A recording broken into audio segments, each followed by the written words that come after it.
y'all.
And we're off. Let's do this. Cheers, everybody.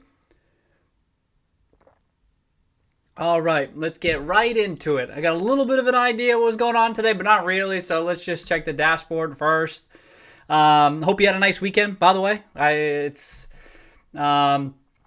see what's going on here. Brazil, minus 2.8%. So emerging markets, what were they doing today? Oh, we'll see on the risk. But that was the only thing that was really red. All right, so not much happening. In other words, commodities. There's always action in commodities. Silver bumping back up there, huh? Just a quick check. Just hanging, bumbling around. With when it goes on, when anything, you get a big run up in anything like this, you expect some volatility as things try to stabilize, figure out, market participants trying to figure out what the hell they're doing. Do they give back the gains, keep going up?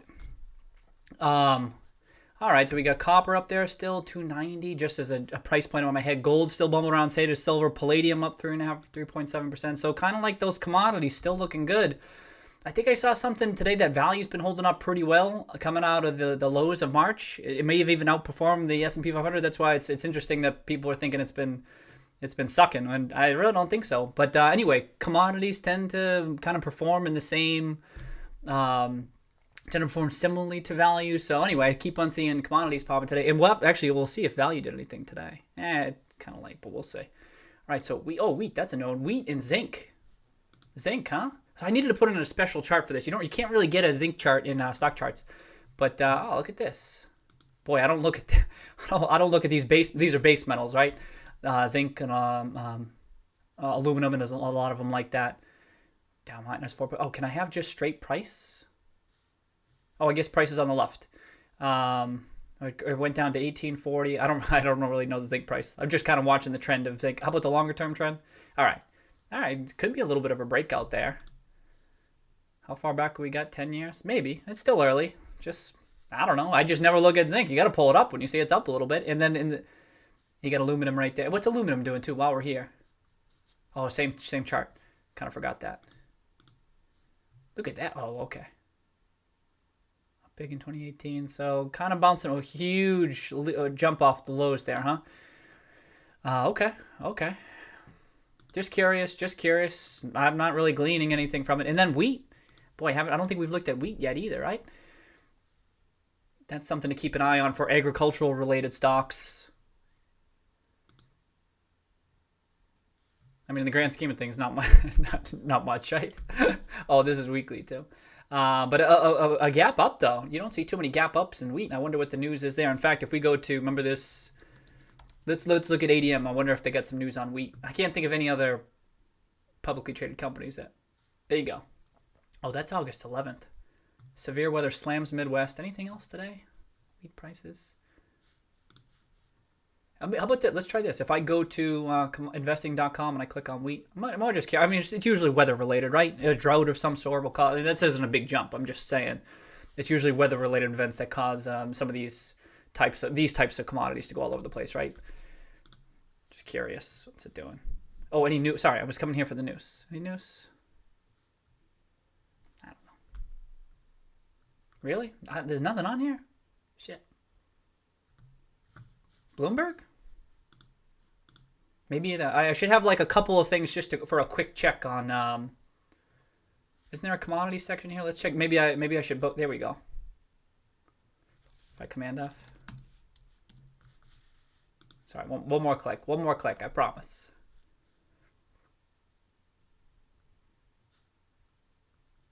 Wow, no news even here. Gold miners jump. All right, so, oh yeah, miners jump. I guess we'll get to that.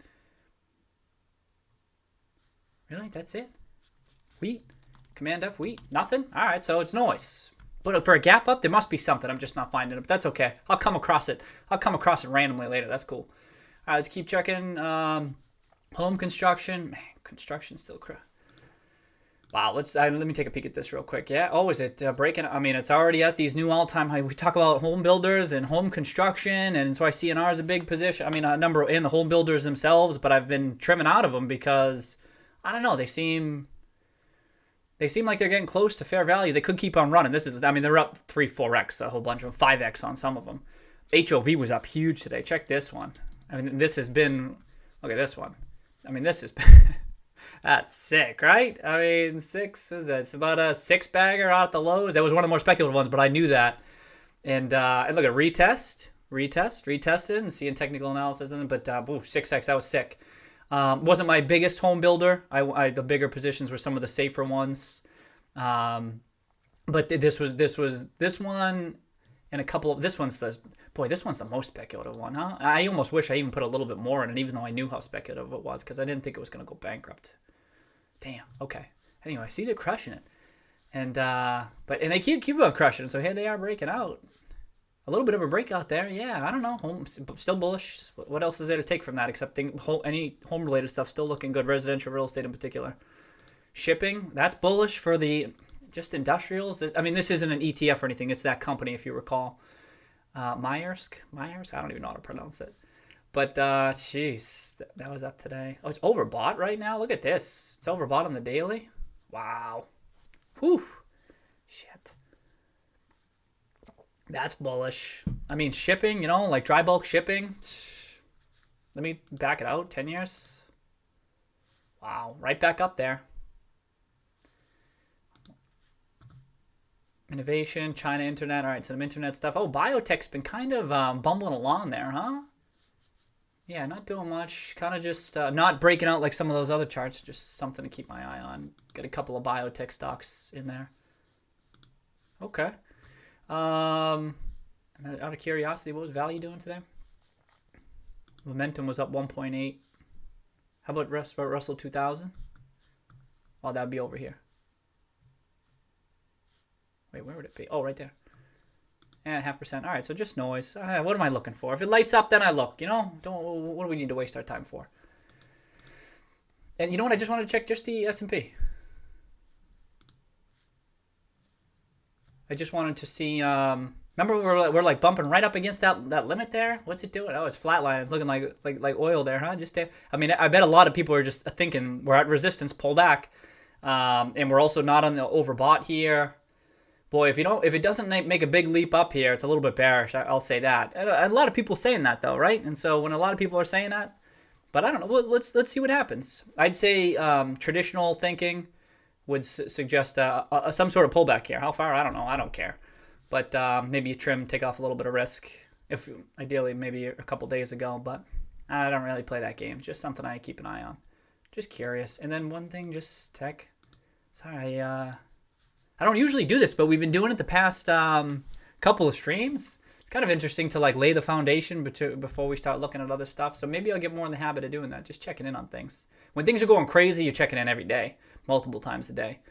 Less so, but I guess just because there's still a lot of uncertainty, right? No one knows what the hell's going on right now. So I'm still kind of taking the pulse, even though it feels like we're getting further and further away from craziness. NASDAQ right there. Okay. Just curious. This is more like a weekly or a bi-weekly type thing. You don't need to do it every day. That's kind of why I want to just keep checking in, getting in the habit. All right, and then just the risk column here. All right, we're at 10 minutes. We're doing good. Gold miners bouncing back.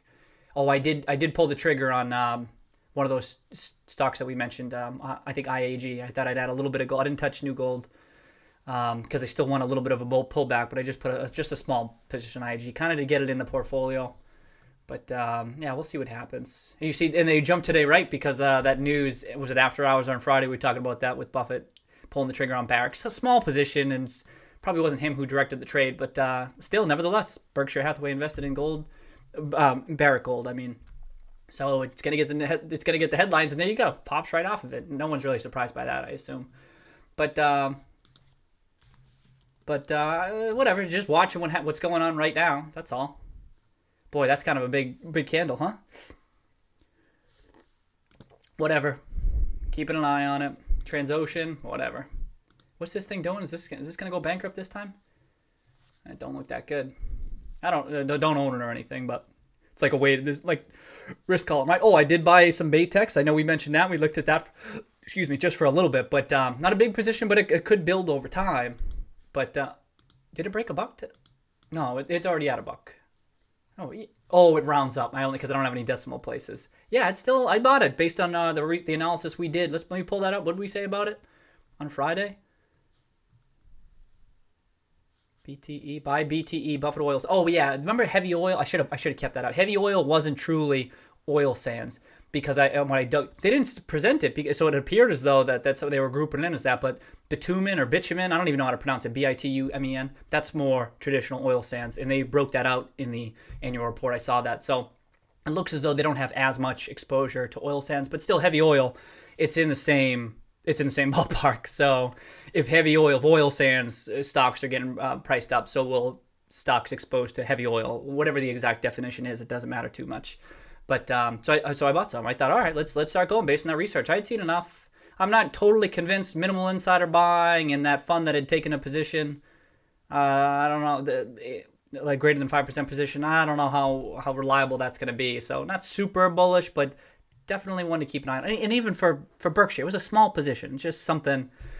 Like some people are kind of writing off oil sands, and like I said, even myself with the oil sands and the offshore drillers, I didn't really see a need to go into those too heavy because there was all these other opportunities in what I would consider less speculative oil and gas companies. So, but the fact that Berkshire was willing to add, and they're long-term thinkers, right? So if they're not yet throwing in the towel, I'm not going to throw in the towel either. See how simple that analysis is? I concede I'm not an expert on oil sands or where energy prices are going or any of that stuff, but it can be as simple as that, and it's in the context of a full portfolio. You know what I mean? Okay. All right, so this risk, things are lighting up today. Lighting up green, huh? That's the first thing I just checked. Like green, it's green today, right? And really, this should be a weekly thing too. Who cares on the day to day? Because these things are naturally, inherently going to be volatile. That's their nature. But still. All right, Baytex up 5%. Tech was up 4%. Nice. Sibanye, we saw palladium and platinum were up in the commodity sphere over here. Oh, I didn't scroll down. We would have seen the miners up today. Should have done that. What was palladium up 3.7%? So I wanted to add. Remember we talked about this? I wanted to add to SBSW.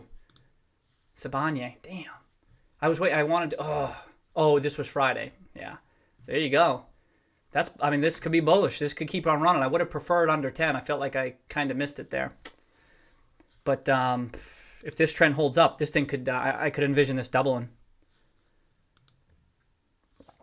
How high did it get? It only got there, but I think it actually could go quite a bit higher. This was before. When was that Stillwater merger? I think it was in 2016.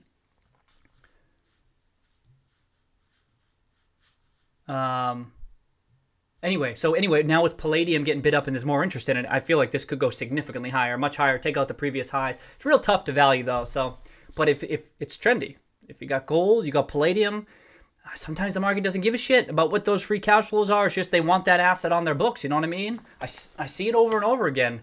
And that's often what I'll try to do is forecast what's going to be heavily in favor looking out 12 months. What has the characteristics that could kind of be sexy in the future. And something like this has, I feel like it has those characteristics. And that's why it's up. It's already up 5x from those 2018 lows, but a lot of stuff was. But even from here, I feel like it could keep running. But it's trendy. You got to keep your eye on the trend. That's the thing. But if commodities keep in them, yeah, maybe I should add. I'll add on pullback. Did I already say that? Is SBSW in the? Oh, I got some things broken today. It looks like. Oh, it's not in my. It's not on the buy list. All right, I think I'll add it. Did I remove it? Just something to keep an eye on. That's all. All right, let's get back. Let's finish this risk column. Let's go. Toll Brothers. Yep, these are the home builders crushing it. Like these are some of what I would consider they're relatively safer compared to HOV. HOV should be in this list actually. No, well maybe it should be. Actually, I think it should be in this list. I consider it one of the most speculative of the home builders. Or I have home builders in here, not so much. I mean, it's the risk column. I have home builders in here more as a keeping a finger on the pulse of residential real estate, because as I was saying last time, it's a big part of the U.S. economy, and if those are crushing it, that bodes well. But for a risk column, seems like HOV should be in there too, huh?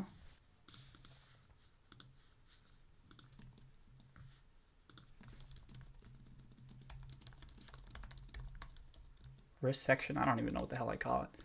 Anyway, okay, so we know all those. In fact, let me just check the charts on some of these. You know what I mean?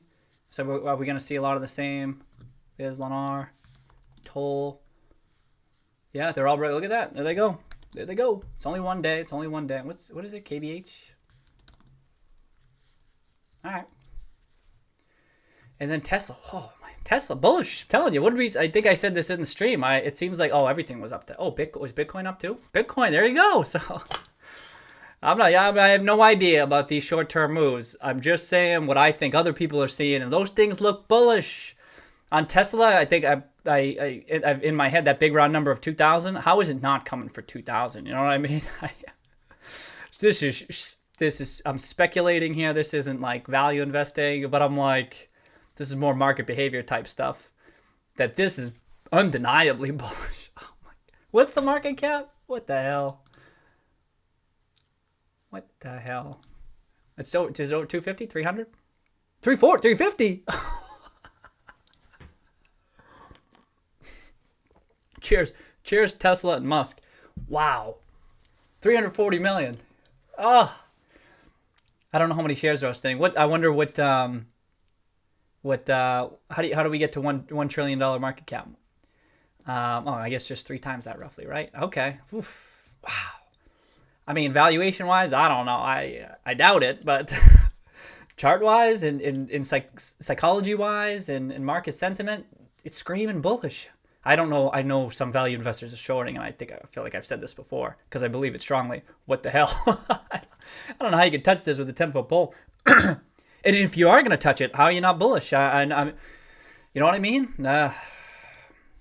I don't own it. No position. Maybe I should have bought it, but even I can't justify that. It's what if I'll say this looks bullish, right? But I'm still a value investor at heart, right? So it's tough for me when I see 340 billion. I can't. I just watch as a spectator. Maybe you do like for the story or something, but I'll do there's a lot of stuff that looks like this. Like you do Bitcoin too, and Bitcoin seems like it maybe has more. It's like infinitely tougher to value. So I feel like there's probably more upside because of that. Maybe I'm wrong. But what was this? Why was it up so much, by the way? Tesla shares rallied for no reason. Yes. That's sick. That's sick. It was as soon as I was asking, why was it up, huh? Oh, who wrote that? TechCrunch? Is that Yahoo Finance? Oh, that is funny. For no reason? Oh, that's awesome. And hilarious, right? I mean, how do you not laugh at that? I don't even know what to say. Just watch in amazement. And what was Bitcoin doing? I mean, Bitcoin looks bullish. It broke above 12. Weren't we waiting for it to break up? Bitcoin Trust. Look at that. We added that to the Roaring Kitty portfolio just in time.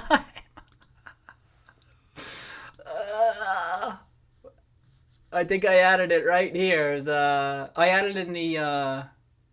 This was Friday, Thursday. I definitely added it in the. I think I added it in the 13th.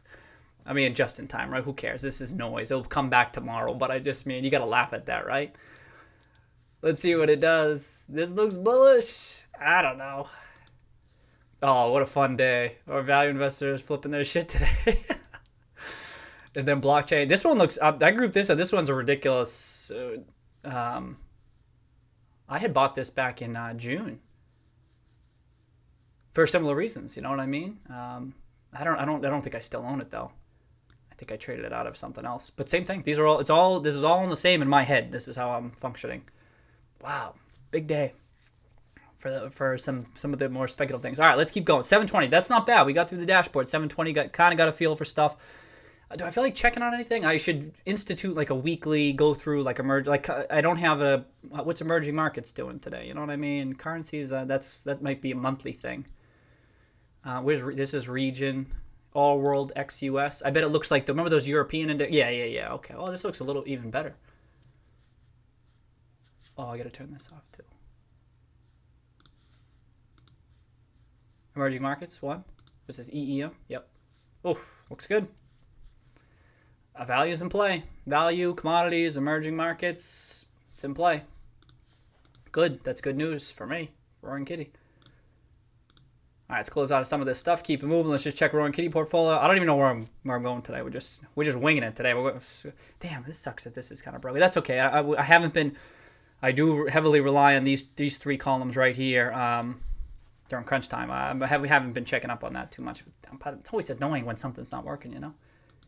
All right, so you see GameStop. Look at this. It's a huge chunk of the portfolio now. Oh, over 10%. I don't know.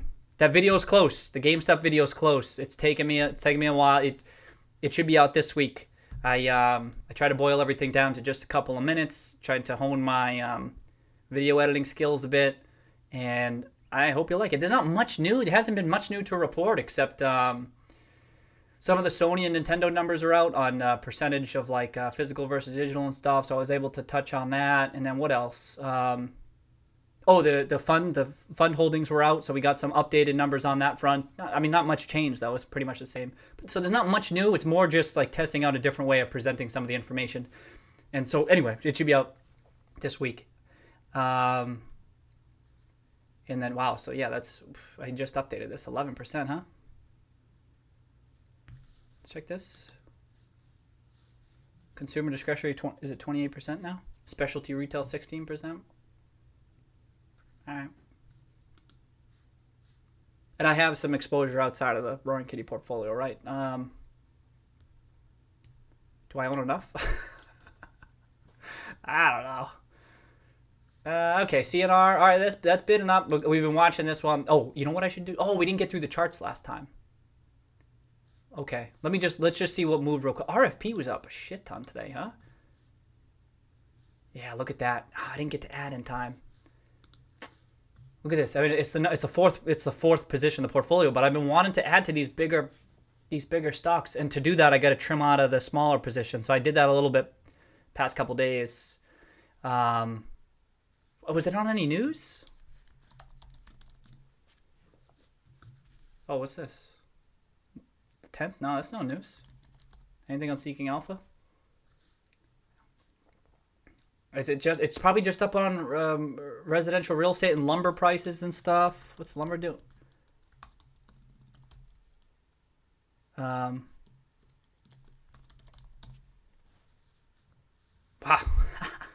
Oh, wow. Wow. I mean, how high can that go, though, huh? Whoa, that's super bullish. So RFP is at least partially riding that train. Damn, hope I didn't miss out on that. This could be, I'm pretty bullish on RFP. I missed it. I saw it this day. I didn't get to it in time. I wanted to get below 3 would have been nice. Not a huge ad, but it's okay. Keep moving. New Gold 8%, of course. Camping World bouncing back. This is good. In the Roaring Kitty portfolio, I didn't trim anything following that huge sell-off. Remember we said let's just see what happens. Let's see what happens. This is a super bullish trend right here. Plus the fundamentals still look compelling. I don't know. It's not. I don't envision it being a 5-bagger from here, but I still thought, oh, we could get another double out of this. So I wanted to just wait and see. And here you go. It's coming back. And I saw the CEO there was buying more. Not too much for him. 100K, a couple 100K. See this? He's been doing it. He's been doing it every day. 10, 11, 12, 13, 14. You know I like to see that. If you see my other videos, you know I like insider buying. He's kind of making a point. Look at that, 100K, 100K, 100K. Sick. Boy, that's $500,000. But you know what I mean? He's not afraid. He did $500,000 in June. He's not messing around. Did Abrams take any more? No, they didn't. They only trimmed. They're trimming. They sold 1 million of their 6 million. So what's that about? About 15, 25% in between there. I don't know. Yeah, I kind of like it. I mean, I've been trimming it up till earnings. I didn't trim it following the sell off. What was it, a 10, 15% sell off? But I've been trimming all the way up because it's been such a huge winner. You know what I mean? It was taking over the portfolio, and I didn't know. I didn't know it was going to be as bullish as it was going to be. I wish I held more, but so now I'm just keeping an eye on it right now. But you know what? I mean, it would have been by far the biggest position in the portfolio. Where is it? It's 15 because but still. Okay. Boy, this is a bullish day, huh? CVGI, that's not going to pull back. You know, I've been, damn. Remember I was saying I wasn't sure that pullback would hold. This is bullish. You know, this is I think we did a fair value estimate here. I think I said 8 to 12 or something like that, which aligned with the chart. I remember that. And boy, it's taken off, huh? Never pulled back. Cool. Oh, 11% today. Any news on that? It's a bummer. It was so volatile before. I mean, that's not always an indication as to what the hell it's going to do. We all know that. All right, no news. I think it kind of feels like value is kind of. I mean, so look at all these. 5-10% moves on some of these. You know, I would have thought value was up to more today. You know, where is that? Just getting real lucky. I get value. S&P 500 value is down. Well, they're all down today. Is this up to date? S&P value, but Russell was all up. Huh? How about some of the mutual funds? It doesn't matter. Who cares? Who cares? Let's keep going. 727. Can we at least get through these moves? I mean, what am I going to do? Check all these movers? I don't know. Look at that. We already checked that Bitcoin chart. Good timing, huh? Look at that. Sick. Let's see if it keeps running. That's all that matters. Revolve. Yeah, I kind of missed the boat on that. Anything that...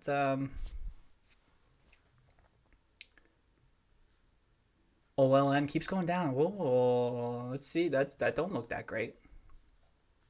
That don't look that great. I think I like it, though. That one. Let's add this to the buy list. I mean, I need to dig in deeper. Hey, let's check it out. Oh, you know what where'd it go? It's down today. Everything else is up. That sticks out. When everything's down and something's up, or everything's up and something's down, it kind of sticks out to me. I feel like, did we look at this? I forget. SPR. Oh, I trimmed a whole bunch of the airlines for no real reason. It wasn't a huge position in the portfolio, but we talked about it the other day, and I'm like, what? There's no need to have significant exposure. I still have SPR. That's a way to play it. But yeah, I don't know. I have not particularly bullish or super bearish. I just don't know. And there's all these other positions that I would consider myself more bullish on. SPR down. Wow. GII down. Okay. I think we wanted around 10, right? Yeah, maybe it'll come back. So I'm starting to remember. This is good. I'm starting to remember what I'm looking for, what I'm waiting on. FLR. I should just be going through the charts right now. You know what I mean? I don't want to waste too much time. Just open it up. You know what I mean? Like, this is kind of slow. Open up the chart. Go down. Open up the chart. Go down. What the hell? FLY. TWI, 16%. I grouped though. Okay, so CVGI, TWI, crushing it. Did they have news today? That I would want to read. Wow. Okay.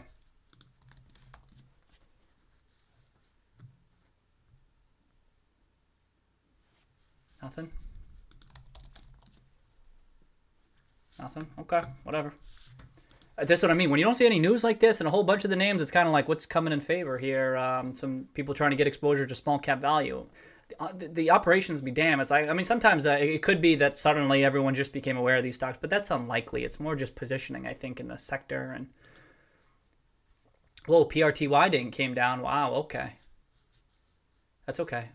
I feel like that guy knows what he's doing.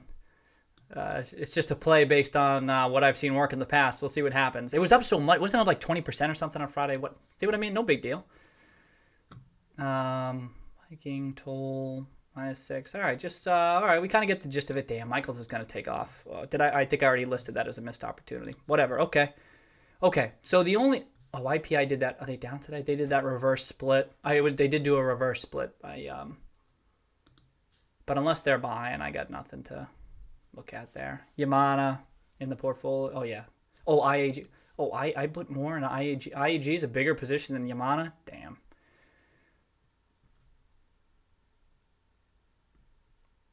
Probably should have bought more Yamana. I think I like it a bit more. Don't ask me why. I don't even know. Okay, so some things are down today. These are all small positions, right? 0.3, 0.3, CYH. Oh, what's CYH doing? Kind of bouncing around. I could see this. I could see this. This is one. So I could see this being a big winner. Also, this chart looks friggin' interesting. This is like a hospital owner or hospital. I think they own the hospitals. But look at this chart. Like, it's super leveraged too. This is one of those ones that could run. So I've been kind of keeping my eye on it ever since this turnaround. Oh no! Oh, you know what? I was early. I was watching it around here, and then it just so happened the trend broke down again. Oh, okay. And then now I'm just watching it. I mean, look at this. And like, they're taking actions to deleverage. I should probably read up on the story. Hard to value though. Ton of revenues. Let me pull it up. I trimmed some of those shippers. Shippers were one of those just asset plays. It worked out well for a while, and now they're or tankers. Excuse me, tankers. Still get some exposure, but it's actually the charts look good, as in like they're kind of basing a little bit. It's probably just a hold. I don't have super high conviction in those types of plays.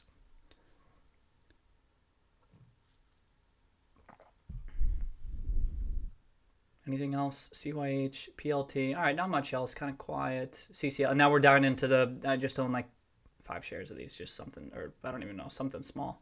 Okay. Oh, I'm getting down to the number of positions. So where does it get to? So I'm down to 145 positions. All right. I still think I want to trim just a little bit more.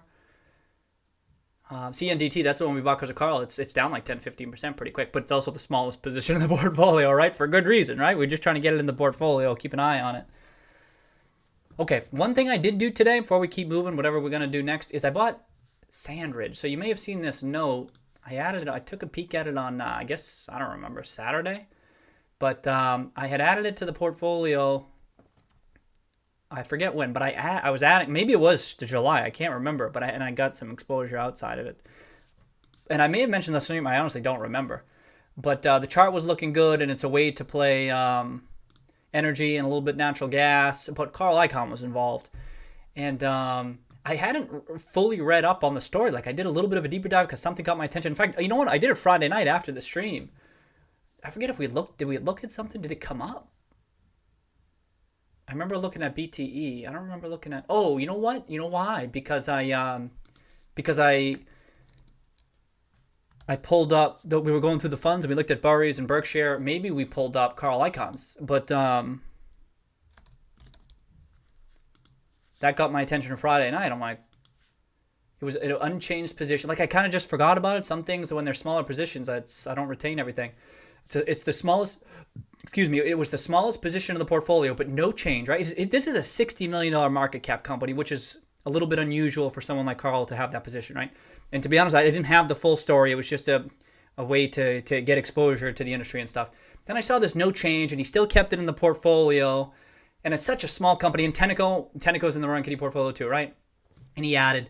But I'm like, wait a second. Let me just dig a little bit deeper into this, Andrew. So then I started reading the whole story, and I'm embarrassed I didn't know it in greater detail, but Carl's been involved since 2018, and they were getting, he was trying to shake things up. He was buying in like between like around the $15 range up to $17 per share. And, but this is the thing. I think we did this on Friday. I don't always go full in on research. I can't do full research. I can't track so many companies, go heavy on the research right off the bat. That's not how I function. I need to do things incrementally. That's just how it works. Unless I see something super compelling, like super crazy insider buying or a huge sell-off or whatever like that, the market's cratering, then I'll dig in deep super quick.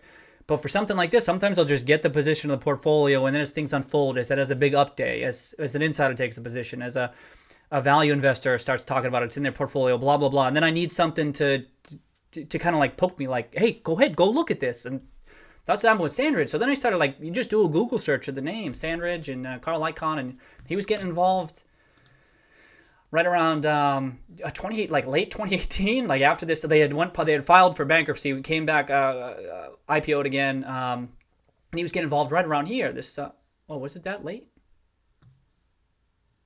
July? Was he this early? Oh, that's not as high as I thought it was. They didn't pay any dividends, did they? Okay, so I don't know when he got involved. It doesn't matter. He was getting involved in this area.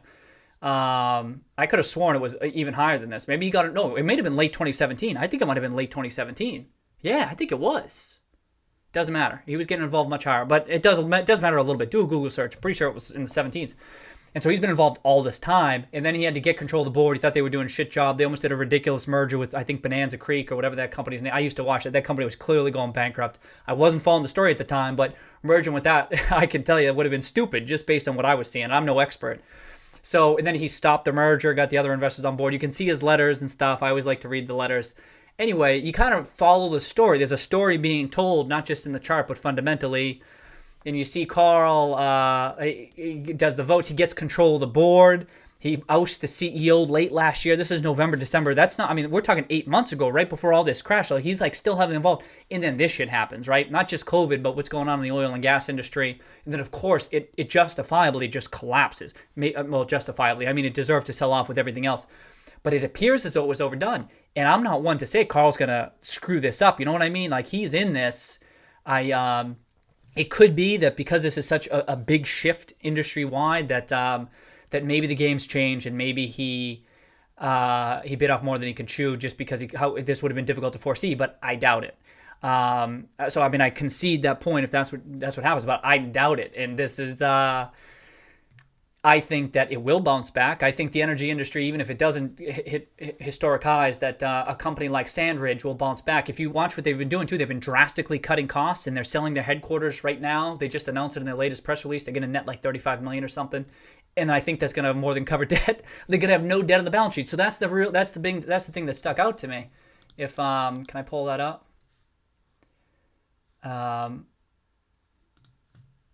Pull up right to the 10. So this is from a couple weeks ago, but that's what got my so I knew the chart and I knew Carl, or I'm being reminded of Carl, and then I see the story playing out. But then I'm like, let me check this balance sheet, because when it comes to like these super speculative industry, not super volatile industries, cyclical industries and stuff, like you just can't have a ton of debt. If you do, it's fine, but like it'd have to be a small position.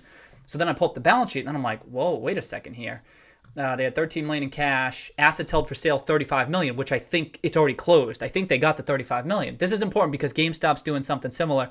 Well, they're doing a sale leaseback on some of their headquarters and distribution facilities or warehouses or whatever the hell it is. And I don't know how much they're going to get. It could be $50 million. I'm guessing like $50, $60 million, but it could be $100 million. But I doubt it. I lean more toward, I try to go on the conservative side. But $50 million for a company like GameStop, that could go a long way. They got $100 million in authorization too. Anyway, my point just being, selling assets can be a really intelligent thing to do for companies whose backs are up against the wall. I don't think GameStop's up against the wall, but I do think Sandridge is a little bit. And so this 35, so you got $13 million in cash. Just as a quick, there's additional things to consider, but just quickly look at the balance sheet June 30, $13 million in cash, 35 assets held for sale, which I think has already closed. So there you got almost $50 million in cash. A shit ton in approved reserves and stuff like that, right? Just table the reserve for just a moment. Assume it's just for sake of discussion. I got almost $50 million in cash. And then current maturities of long-term debt, $59 million. And that's it. That's it. That's it. This is all you. This is what you. This sell-off is for what? The questionable value of the assets, right? And in some cases with companies like this too, are they lower quality reserves that they have? Like it would cost more to get the oil or the natural gas out of the ground, because that's something that needs to be priced in. You deserve to sell off because it's just more costly to run your operations. You need more capital and so forth. Blah blah blah. But like this type of a sell-off, if you say here you go, here's the chart. I mean, oh yeah, this company's super leveraged. Everything had an ugly chart in March. That's not totally fair. But I would just assume that they're screwed. It just looks like shit. And then when I open this up, I'm like, what the hell? $50 million. You're almost going to fully cover your long-term debt. Not that they should pay it off. I'm not saying anything like that. But that is not that much leverage at all. It's manageable.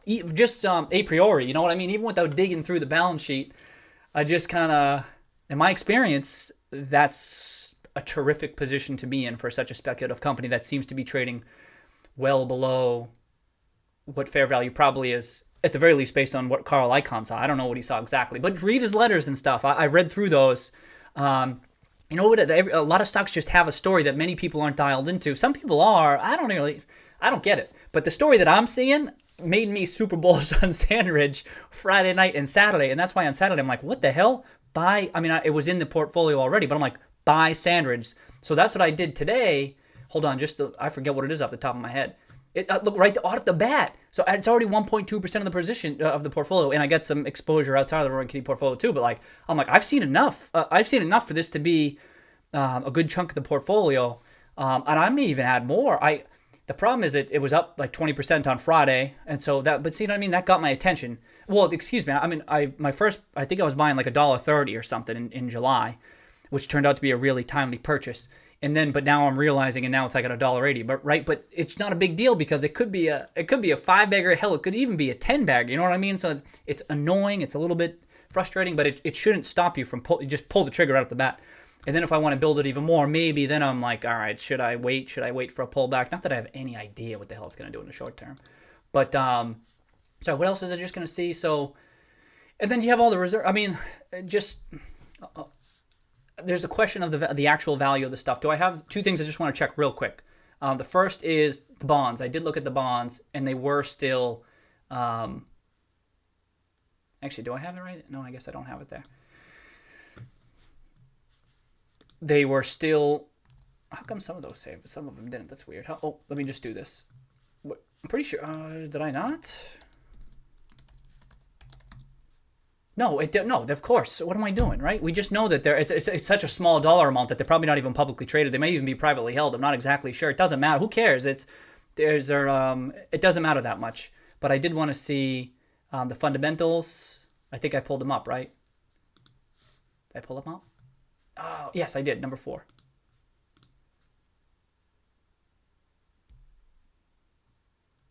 What do we got? Oh, so here we go. So when it came back public again, coming out of bankruptcy, right? Had $24 in book value per share. As you hear me say often, I mean, oil and gas book value, who knows, right? I've been, as many value investors have, we've been double crossed by book value many times. But then you get experience with it, but especially in the past couple of years, right? It's how it works. But it's fine, and we see this in some of the natural gas players too. It's not that big a deal because as long as you're buying way below what that tangible book value is, then that's good. You know what I mean? That's all I'm seeing. And so it was $24 back in the day, and now it starts at $2 per share. So was that 1/12th of what book value was right there? So we remember what the environment was where oil was trading and stuff, and things are structurally different, right? It's not the same environment. I get that, but that's not the point. The point is these simple rules of thumb can work over time. So anyway, so that was the first thing that caught my attention. And then obviously they had huge write-downs, right? $20 per share, almost $20 per share. I'm looking right here. Right there, $18.41 for our earnings per share. And then, but book value right now is $4.88, almost $5. And we're still, this is as of June 30th. You like to think that they wrote it down accordingly, and that's a fair assessment of what reserves are worth today, given everything that's happened, but it's still messy. But I don't care. I see $2 per share. I see $5 book. There you go, another green flag, right? And then you look at the net common overhang. It does say it's levered, but at least from a book to net common overhang perspective, it's not that levered. Positive operating cash flow, $2 per share over the past 12 months in operating cash flow.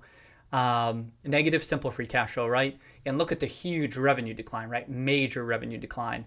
But it may partly be because there's many reasons for this revenue decline, right? You're going to see this across the energy industry. It's no big deal. Really, it's no big deal for a company in the in the energy industry these days. It comes with the territory.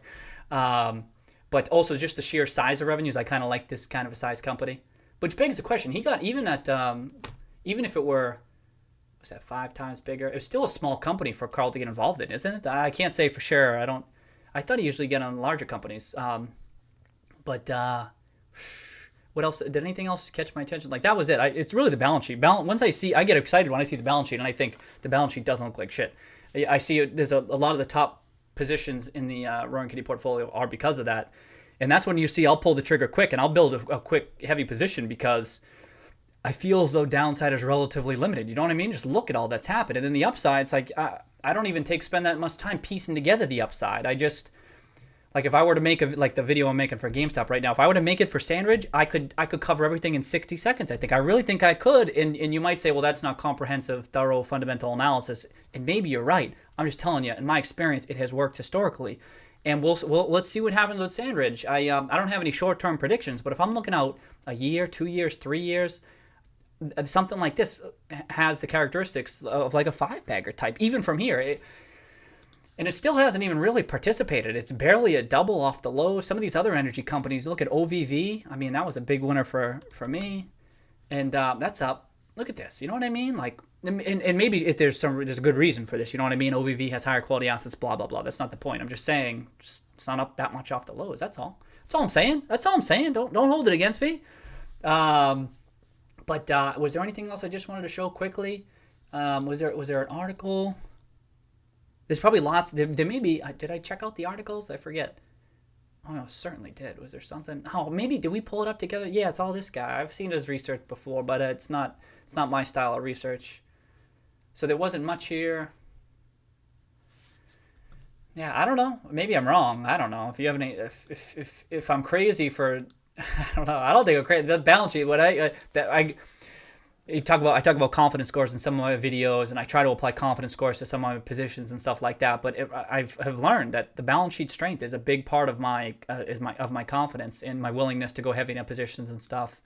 For the most part, like something like CNR, it's actually not that strong of a balance sheet, which makes it a weird thing. Although it's been good to the portfolio because I did a good job averaging down. But I was buying in at before too. But anyway, but in their case, they don't have the long-term maturities on the debt, and they don't have restrictive covenants or anything like that because the firms, it's a long story. But generally, and same thing for New Gold. I mean, not every position, right? Like New Gold's a speculative gold. Well, I have my reasoning, right? But many of these, they're on the stronger side of balance sheet relative to other players in the industry, perhaps. Anyway, I might add more to Sandridge. Now I'm kind of just watching. It was kind of up today, and I got some exposure out of the Roaring Kitty portfolio as well. But yeah, anyway, I thought that was kind of exciting because we looked at that, and it's not often that happens because I'm tracking so many, but every once in a while something come up and I'm like, how the hell did I not know about this story? How did I miss it over the years? That's going to happen when you're tracking so many. And then it's kind of fun to be like, oh, this has this has that, this has this, because it's not as common these days. All right, so that's the Sandridge story. Let's see what happens. I don't really have much else there's not much more to show on it. It's not so much a numbers game, with the exception of what book value was and is, and that it's generating operating cash flow and isn't necessarily super leveraged. You know what I mean? Like, that's the thing. You see positive operating cash flow for some of these companies. I mean, not free cash flow, right? But still, it matters, operating cash flow. But like if it were to be diluted or anything like that, I don't know. It has a lot of stuff that I like to see. Is there any other buying besides that?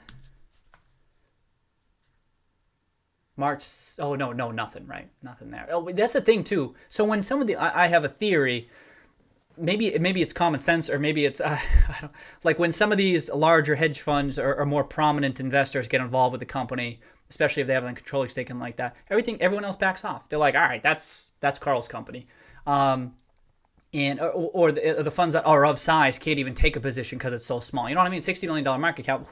What can you even do? What can you do with that? It's for people like me who might be able to catch that. I think. Let's see how it plays out. But I don't know, even with some of the larger firms like TSC. Like I was surprised like not that many people were buying into TSC, but that's because there's a fund in there that owns over 20% of the company now. What is it? M&G Investment Management. But yeah, I don't know, just sit there. Total bought more. Oh, I forgot they owned it. Good. Just a small amount more. 10% increase. But yeah, anyway, I'm not the insider buying. I mean, Carl has replaced all the damn insider. So that's what I like. Carl's taking steps. How is he going to pull it off? I don't know. I say this about the GameStop management team. Are they going to pull it off? I don't know. I'm just saying that everyone else is betting that it's not possible for it to turn around. It's like, that's ridiculous. What do you mean it's not possible to... You can't even apply like a 20% probability that something can happen. Like, come on, that's basic statistics. Come on. And so the same thing with Sandridge here is like, if you see that Carl's actually taking the steps and they're cutting costs, they cleaned house, they cleaned the board. I mean, and again, I'm making a lot of comparisons to GameStop here because I'm seeing a lot of things fundamentally unfold that are taking a long time for stuff to get priced in. I feel like those types of events just take a while to get priced in, and also Like who would be buying Sandridge right now? Who's out there to buy that stuff? It's not like it's not big enough for huge funds to get involved, or institutions and ETFs and stuff, and everyone's just tired of energy companies and stuff. So I don't know. Let's see what happens. But that was a big jump up, and I made some other. What time we got? 7:50. All right, we're doing good. Did I made some other like oh yeah, I talked about this. Like I should have something. I made a note of that. Did I make a note of that? I should have something so that when I don't, is it easy to do? I can do it. I definitely can do this. Add feature in spreadsheet to see position changes. It's going to take me a little bit of time though to do that. But what I do is it's so annoying. Everything I try to, you see these spreadsheets, I try to have everything automated, but I can't automate the damn positions in the portfolio to get them into the spreadsheets. I literally manually I download a spreadsheet and paste them in. But what I can do is when I paste the data, I can paste it to a different area, and then it can calculate the difference in number of shares and stuff, and I can have it output. I'm thinking right now, I can have it output to a new spreadsheet that nets the difference between the two, and then it presents it and says, here were the changes to the portfolio. That's definitely doable. Even with this stupid manual effort. It's just going to take me a little bit of time. I can't do it right now. I got to finish that damn GameStop video. It's taking me a while to learn Final Cut and pick up these damn plugins and stuff. But once I get some time, I'll add something like that to it. But in the meantime, it's just whatever I can remember to see position changes. And let me just check our analysis that we did, Bed Bath & Beyond, HP, PDS. Oh, I didn't buy PDS, but because we didn't see much. We looked into it. I want some insider buying or something. It's just another energy play at this time. Keep buying gold. Ideally buy more at 1,800. Perhaps buy 1% more at current prices. Okay, so I didn't look at this, but that was why I added like IAG. I know it's not 1%, but I'm like, all right, let's just get. I felt like I needed a little bit more right now. Consider IAG, yeah, because of the Buffett bump. Everyone was saying that though. There's nothing unique there, right? I bought BTE. I mentioned that. Oh, I didn't look into the share instruments. You know what I mean? I'll look into that stuff. Remind me to look into that share issuance. You remember the huge jump in the share count for some reason, but remember they refinanced right before in January. That was sick. Trim BXC. BXC was up today, or was up briefly. Add to CVJ on the pullback, and of course it's up. What was it up to? 11%. The market read my notes. They read my notes and they said, nah, let's bounce it. It ain't getting add more to the Rowan Kitty portfolio this time. Look into Mac. Maybe we'll do that. I don't feel like doing that today. Add to DBI again. What did it do? Oh, because Burry. He's stealing my picks. Burry, he's stealing my picks. We're on to you. You're not fooling anybody. He's probably watching the stream. Burry, you stealing my picks? All right. Mac, STKL, SGMS. All right. Yeah, okay. We'll check those out when we come across them in the charts. Maybe we finish that up today. I remember we were on like page 5 or something. But what do I want to do? Let me just check. Yeah, okay. So we're at 753. Okay. Let's just check some insider buying. This is kind of like we're in a little bit of a daily routine type thing here. Okay, Lionsgate. Oh yeah, what's this doing? That was a Abrams. Was that an Abrams position as well? In fact, you know what? I didn't check. I want to check Abrams' portfolio. Abrams, I believe, used to work at Baupost, and he was the one invested alongside me in Camping World. A slightly larger position in Camping World. Wait, where is he? Is this Camping World? Oh yeah, sometimes it doesn't work right, because I think they changed the tickers or something. But I just want to see. He's a good value investor. I think. Actually, you can't find much about those Baupost folks. You know what I mean? Except I couldn't find much about this guy. I looked into his background. Oh yeah, wait, LAD? No, that's Lithium Motors. That ain't it. Must be someone else I'm thinking of. Who was the one that went heavy into Lionsgate? Someone did. Was it that guy who owns MHR? It's this guy. This guy owns TWI. He was, I believe, a Carl Icahn acolyte. Not acolyte. I think he worked with him. And Navistar he owns. Yep. Oh, TWI. Damn, I said TWI, right? Yeah. Navistar too. He's kind of just holds these positions. I don't even know if he's managing money or anything like that. I just looked into his background, and I believe he was associated with Carl Icahn. Anyway, a little bit of a tangent there. I just a couple of positions overlapped. FPI, UFI. Oh, 150K. There you go. It's at 14. We were just looking at that one. Everything's popping. Oh, okay. Oh, it's not at 14. Okay, good. Oh, it kissed 14. Yeah, I remember we were talking about it'd be nice to buy it back under 10, but there was a solid margin of safety there. Didn't we say, let me just see the chart and it might jog my memory. Well, I think we said 20 to 30. And I think there's like book value of like 24 or something like that. Maybe it was low 30s.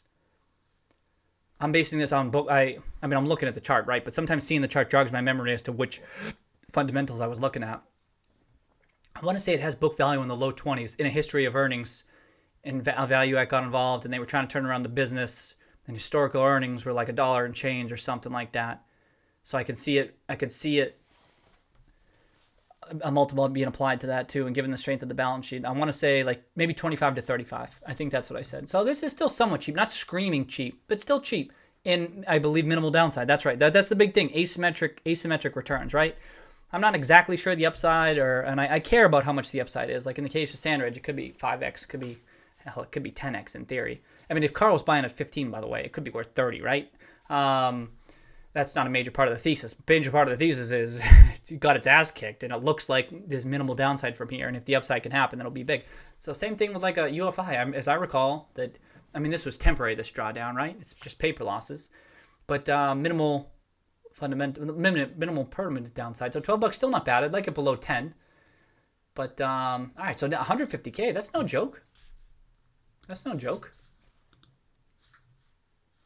CEO. It's not bad. In Kenneth Lango, it's a different person than Lango because he was buying a ton. Yeah, look at this. He was buying a ton. Oh, it was mostly him. Okay, so this is meaningful then. See, it was mostly this dude. I'm like, all right, same dude. Like, maybe he's got a screw loose or something. I'm kidding. But still, maybe he's biased or something like that. Maybe he's got a vendetta to buy the stock or something like that. Who knows? And I don't know the person's background. I'm not knocking you, Kenneth Lango. I'm just saying it's meaningful when someone else buys the stock for a change, especially when it's the CEO. And it's his first purchase, too. Look at that. Is it his first purchase? Click his name. Man, Open Insider's great. So basic. Just gets the job done. You know what I mean? It's sick. Thank you, Open Insider. Thank you. So is he a new CEO? Because if he's a new CEO, maybe he had to buy it. You know what I mean? Then it becomes a little bit less unify. There you go. I mean, April 2020. That's the thing. If it's a new, you just took over the reins, or you're a new director or something. I'm not saying it doesn't matter. I'm just saying it means less. That's all I'm saying. Eddie Engel as CEO and member of the board of the directors, effective July 1st. Spent 30 years. Who did he have? Investors, Value Act and whomever. There's someone else involved with it too. Who else? Let's pull it up. This is good. Now we have like fresh, updated fund data. That's nice. Fresh, June 30th, but you catch my drift. Impala. That name kind of sounds familiar. There you go. Kenneth Lang. Oh, that guy owns 8%. Oh, that's no joke. Didn't we look him up? Yeah. He was a billionaire, but what's his background? Oh, Home Depot. He founded Home Depot. That's right. I mean, I don't know. Did he say anything on Unify? Board of directors, independent director. I don't know. Sometimes it's nice. Remember that DBI story?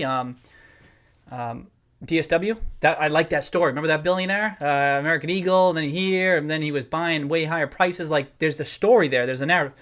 And so it's good to Google the person's name sometimes and just see what their background is, what their history is in markets, in the specific company. Think about when they were buying it back in the day, with the portfolio, with the balance sheet, what the company looked like at that time. Has it's fundamentally changed underneath the hood? But here I don't have much. He's willing to buy 8%. That's some high conviction. But other than that, and then Value Act owns 7-8%. So this is the thing: the activists will get involved. Like Carl, I'm going to make a comparison to Sandridge here, and then they'll shake things up. They kind of got to write letters, bang their fist on the table, like try to get people's attention, make some moves, and that can take 12, 18 months. It happened with GameStop too, it just takes time for these to unfold. But so someone like the CEO, I'm going to assume that the activists like had a say, I don't know if they had control, but they probably, if they're still owning, they probably picked him. And so it's a good a thing that the CEO changed in April. That's all. And that means that the changes, it doesn't mean it's always going to work out. I'm not saying that just because they put in the CEO that the stock's going to work out, it's going to rise. I'm certainly not saying that. You still see mistakes, but at least the narrative is still intact. You know what I mean? Like that narrative is so important for a thesis, for whether or not it's going to work out. And seeing the CEO change, and not so much the buying the shares, just seeing the CEO change speaks to the fact that it might be unfolding as they hoped. Valiant Fact didn't change their position with all that's going on. So this is the thing. This is a really important. This is a really important 13Fs that we're seeing, because this was a big. It's also great because so much was going on, right? Things were up, things were down, so much uncertainty. It's like, where did people put their chips down? I know it's only as of June 30th, but still, that's what I mean. It would have been perfect if it was like, if you had March and then April, and then they filed their 13Fs like maybe March 31st. I don't know. Oh, we do have the ones from March 31st. Excuse me. So that was a big one too. Oh, that one might have been bigger. I don't know. It's a tough call. So the March 31st one was big because we're still only a week out, and they're like, I don't know, we need some safe, secure assets and stuff. But then the next one, April, May, June, it's like, all right, what's going on here? Things are stabilizing about what to do now. And I see a lot more funds are diversified. Like you see Barry with a ton of positions for himself. I think I saw Einhorn with a ton of positions. We didn't even get through all of them on Friday, which is exciting because now there's so many more companies to look through. But anyway, Value Act didn't change their position with all that's going on. That's telling, right? I mean, you want to sell the garbage. This is a weird case because they're activists. You know what I mean? They probably filed 13Ds, but 13Fs. They're passive activists. Oh, my bad. But still, with all that's going on, just sell your not dog shit, but just sell positions you don't want. And if you still held, that's conviction. You know what I mean? Value Act has conviction. It's their 20th largest position in the portfolio. Not a huge position, but real money, $18 million. And I forget how big their fund is. So, but still, you get what I'm saying.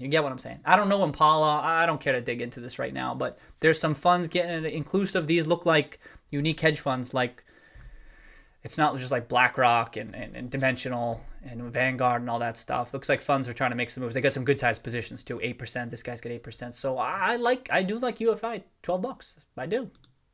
That's why we had that note in there. Did I say add to UFI? Whatever. It doesn't matter. Oh, but we saw the insider buying. But right now we just looked. It still matters. But okay, let's keep going. I think I looked quickly. I thought I saw some things. Oh, FlexShop. Remember we were looking at FPay? And we said, whoa, let's see if we're going to add. Let's just see if that Dvorkin Howard buys. And there he goes. He's doing it again. Like clockwork. Like file the earnings, and then he starts buying his shares. Has he said anything new? Probably not. There's been so much going on. But this is one of those really small. Let me pull up the chart. Oh, there it is. Oh, another reason Open Insider is good. I wish I had this in the spreadsheets. But now I need more. It doesn't have enough flexibility. This is a super small cap company. I think you can rent some of their products. It reminds me a little bit of like an Aaron's type thing where you can rent products. Is it rent? I think it's rent. Did I still not add the profile to this? Ugh. But it's one of those ones that it could be a growth type company over time. It's not a super high conviction play, but I was looking in March and April. I came across this in March and April. I was looking at a lot of small cap companies being like, all right, are there any potential 10 baggers in just the small cap companies and ones that are going to survive? And it looked like it was going to survive, lease to own in particular. But it's like a web-based type thing. It looked kind of interesting. It looked like, you know what I mean? Like I have no clue. I'm no expert on this shit, but I just think, all right, I don't know if the business is going, if it's a horse and buggy industry, it doesn't seem like that. I don't know if they have any edge, but it seems like there could be something there. You know what a similar company to this is Parts. This turned out to be a great stock pick, which I did not fully capture this gain. So that sucked. So if you look at Parts, right, I was getting involved. I had great timing on it. Real lucky time. I didn't capture this full return. Just to be clear, this is incredible, this run. And This was a missed opportunity. I've written PRTS missed opportunity so many. I've written like 5 times. I legit remember. Oh, let me get back to today's. Because it was one of those ones I was literally invested in. Oh, I didn't add. I keep on telling you I'm going to add. I need to add a separate note for missed opportunities. Can I do that right now? Is that okay?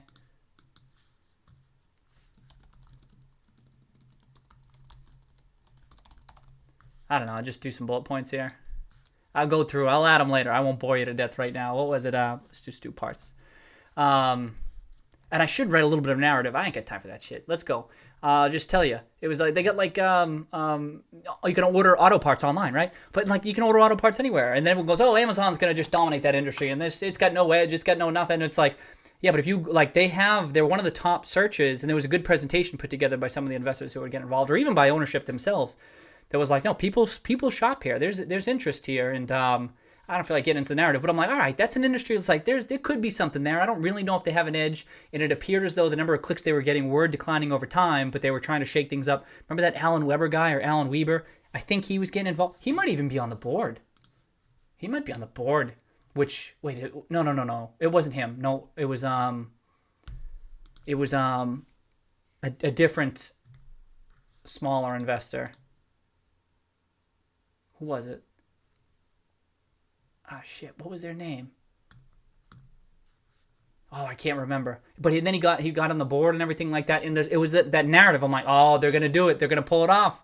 I definitely did not think it was going to be, when I saw it at $1, I did not think 10 bagger. I thought it could be, I was like $5. I thought that was the upside. And then it got up to like $2, and then it sold off with all this. But this was my missed opportunity. The trend was this trend looked really good. And like, boom, settle, boom, settle, boom, settle, right? Like, this looks really good. And if you were tracking the fundamental events and they were even buying shares the whole way up, damn. I'll find his name. David Canet. Oh, now he's selling off. See, nice. Oh, even he's trimming. He's not out totally. He still owns quite a bit. But I thought he was a smaller investor. Google his name. He had as a funder. I can't remember. But look at this insider buying. All at $1. He was crushing it, and I was watching that, and this got my attention. Make no mistake about it. He bought it in late 2018. Serious money too, $2 million. And I remember he looked like a smaller fund or whatever it was. I'm like, oh shit! And then look, they just kept on going. $1, $1.20. They kept on going this whole damn time. And then I think they got control of the board or something, and I can't remember. But anyway, and I thought, all right, because I was thinking $4 or $5 upside. I'm like, I'm not going to add on the way up or anything like that. And where's that damn chart? And then they sold off. And did they buy? Did they buy during the sell-off? Because that would have been painful. Oh, they did. No, wait. No, they didn't. Not that much. This is noise. This is noise. So they didn't buy much. But they had just bought it at $1.80. And how far did it get down? $1.80. Damn. You see what I mean? If you're tracking this stuff, you see that this dude who at this time, I think he was like entrenched. He was part of the company. Yeah, director. He's a director and had 10%. Maybe he was just a director. I can't remember. And he was still buying at $1.60, $1.80, right? Serious money too, almost $1 million. And then we get back down there. It pulls back there. It doesn't mean it's always going to work out, but that's a green flag to you. And I didn't get it on this. I didn't get it on the upswing. And so that's why it's a missed opportunity. You know what I mean? How much of my damn streams are me lamenting missed opportunities? You know, good thing I have this beer. Jeez. No big deal, right? Learning experience, and then we get better. This is we'll be able to connect on this stuff with this stream. You know what I mean? We're already doing a better job tracking this stuff. Even hopping on this stream 3 days a week. It should be more frequently, maybe. We'll see. All right, let me close out of some stuff. Why was I talking about PRTS? I don't even remember. Oh, because of FPay. So it's not the same story, but I brought that up because of the industry. You know what I mean? I just closed out of that. But it's like, yeah, there could be something there. I don't know. And you know that one more thing in that PRTS, and this is one of those anecdotal stories. But I was getting my car fixed at a mechanic. I can't remember for sure. I hope I'm not making this story. Like if I convinced myself of this memory, but I remember he was ordering auto parts. I could see his computer and stuff. And he was like, oh, I just got to order this part. And I believe it was one of the websites that PRTS owns. There's like a handful of very common auto part name. Oh, is it here? Now I'm just curious. But Google it. Like if you Google like auto parts or something like that, it's like they own one of those more common popular websites. There you go. Carparts.com, JC Whitney, Auto Parts Warehouse. And I'm pretty sure, I can't remember, that he was ordering from one of those parts. I think it was carparts.com. Let me see. If I saw it, I might...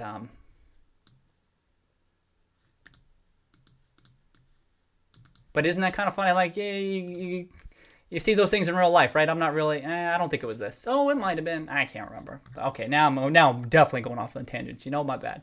Okay, so it could be something there with FPay. That's not a meaningful buy. It just seems like he's still got his story going there. And I'm kind of watching the chart on this. It could be a buy right now. How does it look like again? Sorry, just one more time.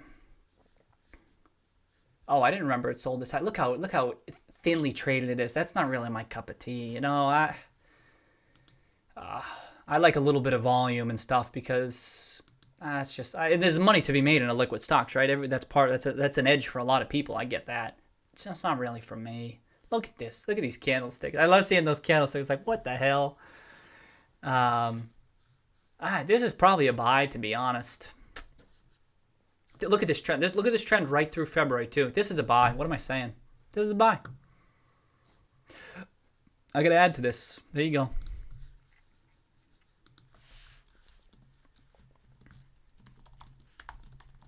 Excuse me. It's stuck in my head. You believe that shit? FPay. I'm going to add to it. I don't even remember what size it is in the portfolio. It should be... How did we come across? Oh, we came across this in here. 0.2%. So it's real small, right? No big deal. 35 million. I mean, that's 10 bagger potential. You see 35 million. But the fundamentals, you know, I'll pull it up. But 6 months. So look at this. So look at this column right here. See this? 6 month value. Can you see that? I'm not blocking it, right? Oh, I got to get in the habit of scrolling up for you. Sorry about that. When it's low on the screen, I know I'm blocking some of it. So I'll scroll up so you can at least see. My bad. I'll get there. I'll get there. Believe in me. Believe in me. FPay, this column right here. So 6 month value, 1.7 million. Oh, I mean, I know it's a recurring. These are recurring purchases, but I start to lose track of how much they're adding up to. What? Because look at this. So look at it. Okay.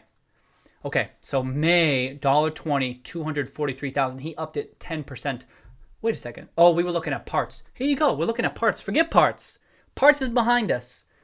Now let's look at FPay. And look, he was pulling the trigger quite a bit in March, all the way down. So I definitely remember. This is why I said I was looking at a lot of companies March and I was looking at small cap stuff. But I noticed the buying, right? You see, I'm looking at the buying. I was probably more of that. I definitely did go through every damn company, every small cap. I went through every single company, looking at the chart, pulling up profile and stuff.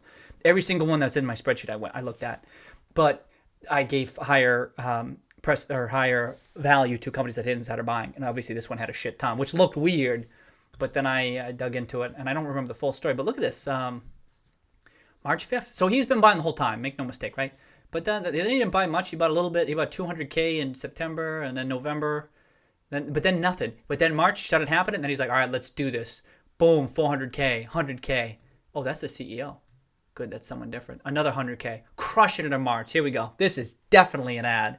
Definitely an ad. I just forgot. 100K in March 31st. 200K May 12th. Okay, who's this? I think I said this in the last stream. Sales during this quarter, no big deal. Unless it just depends on for the most part, someone's selling in the quarter. I can't blame anyone. I can't hold it against the company. And then June, and this all adds up. Wow. So what I mean, so this was good because I saw these small purchases and I only saw above the red. I was looking at it quick. But if I kept on digging like I did for parts, looking back down there. But this is why the spreadsheet's good. You know what I mean? Like it was in here, and it got my attention. 1.7 million is for it. The company is only 36 million. Did we say? 35 million market cap. Oh, holy shit! Right? 1.7 million on 35 million, and it was even smaller than that, right? Because of it's up 50%, it's up 60%, it's up 60% of the low. So it was below. Was it below 20 million? And they spent 1.7. So they believed in it. Check out. That guy had done a what's the full name of the company? Flex Shopper. There was an interview with him. Was this it? No, that's And so he's on the board of directors. So he's invested in the company. Damn. This is a good thing to do too. Like more so for these smaller type companies. You're like, what the hell? You're like, what the hell's going on with this company? You know what I mean? Like you have those questions a lot with small companies. 35 million. These are really small companies because they're not. There's less stringent filing requirements and they're just new and not that many people follow them. Blah blah blah. I legit will come across someone like, what the hell is going on here? What do they do? What's the edge that they have? Let me try this. And so I'll legit just Google. Oh, I could have sworn I came across something. Investigations into businesses linked to debt relief advocate 2016 is a prominent advocate for debt relief for American interviews. As you said, he isn't in the payday lending. All right, so I'm not going to read that right now. That one's this type of thing. This is what I did with Sandridge, by the way. So when you come across a company and you're trying to get piece that story, you just do a Google search. Sandridge, Carl Icahn, whatever it is. Once you start piecing together, it's like a puzzle. You start searching for those different puzzle pieces and looking for something else, and you just do Google. It's great. Google's a good company too, right? You saw it was it's now Barry's largest position via those call options, right? I know people saying like he's buying call options in Google, a huge position, but he almost certainly bought them in April, and he just did a great job timing it, and it's probably up 10x. But I don't have a Wall Street Journal individual investor. Maybe someday I'll get it, right?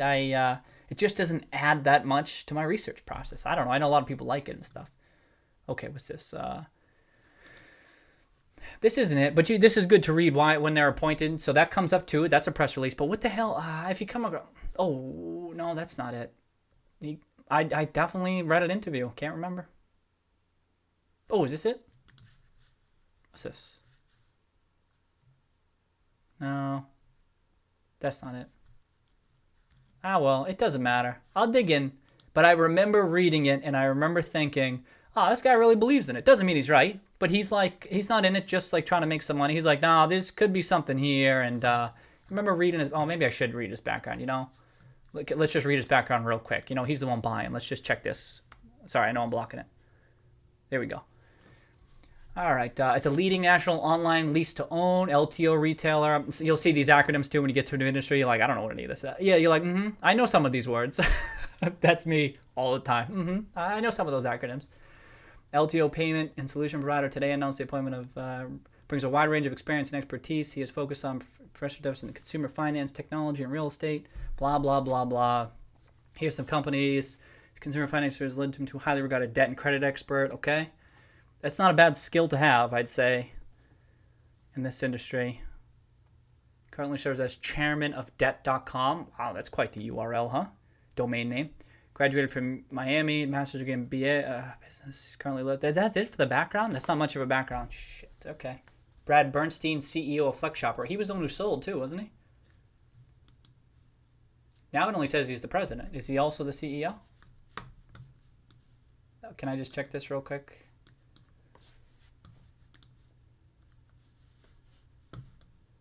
Do you remember growing up? Like you'd see on like websites.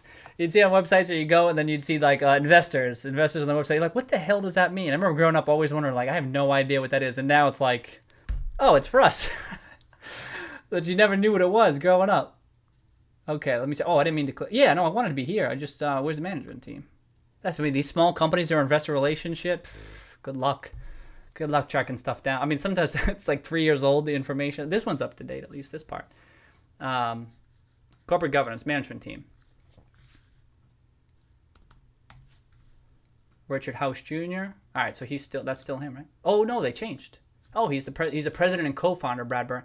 Oh, shit, maybe it was him who was doing the interview. Oh, I don't remember. I got the wrong name. Oh, that's fine.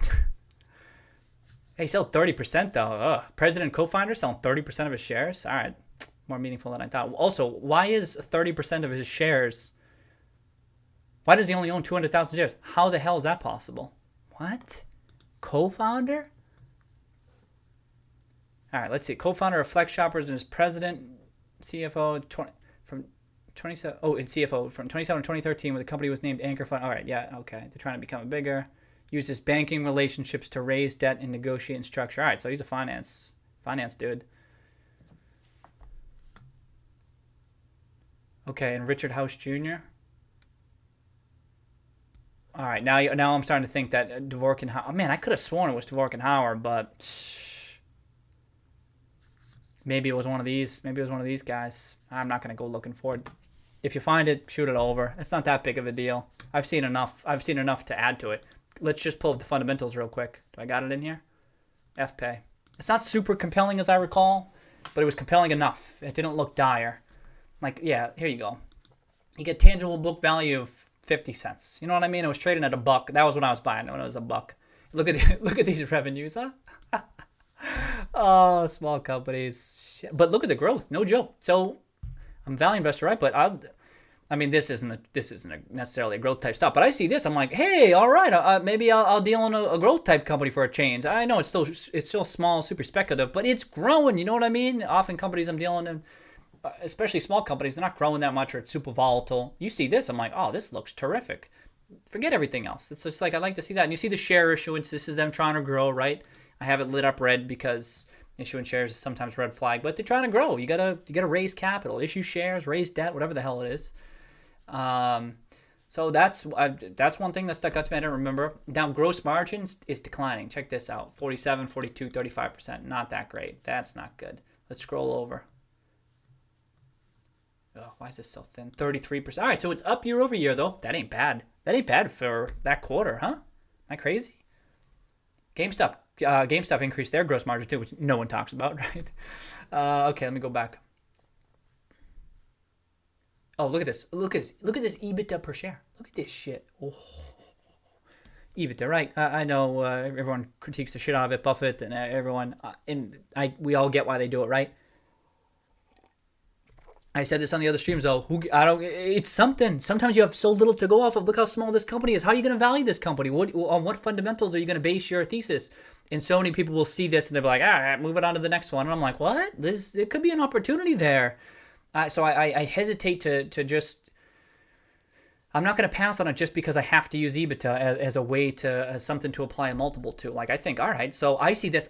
What I think is, I think of it as an opportunity. I see all this red. Like, remember, this company looks like it's bleeding to death. You know what I mean? Who wants to touch this? Look at these. It's a young company, all this, right? So, but it looks like shit. We like to see the purple and green and all that, but this doesn't look good when you first open up. But that's what other people are seeing too.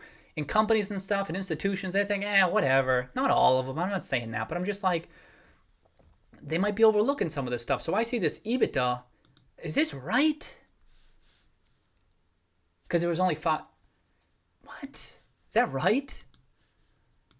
$3 in EBITDA? Hold on. What's EBITDA? Where is it?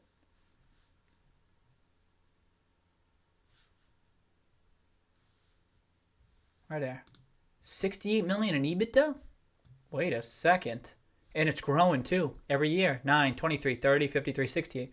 At least it's following revenue. I know it's EBITDA. I get it's EBITDA. So because it's EBITDA, it should be discounted a little bit, but it shouldn't be overlooked. And I feel like people do. All right, sick. EPS, forget about it. Look at this. Terrible earnings, right? That sucks. They finally just turned to positive operating cash flow. Ding, ding, ding. You know what I mean? Oh, if I hate the negative operating cash flow, cash burn. You got to finance that shit somehow. At the very least, you got to stabilize your free cash flow generation. Excuse me, at the very least, but start with operating cash flow, and it just turned positive. Excuse me. So we would dig in to see if it's sustainable and all that. I'll get there. But even positive simple free cash flow. Look at this.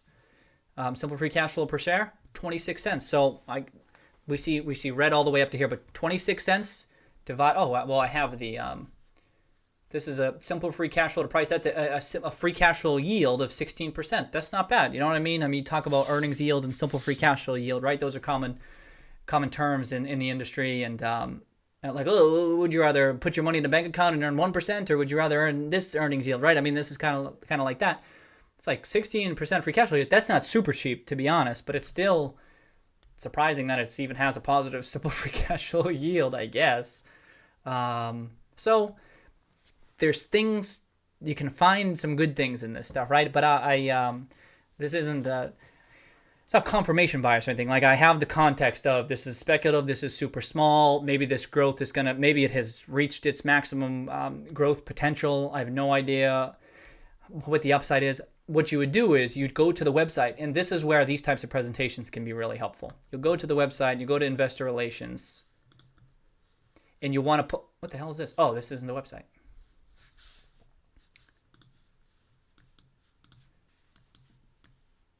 And you go to the website and you pull up if they have an investor presentation. This is the type of company where it's like, all right, I need some.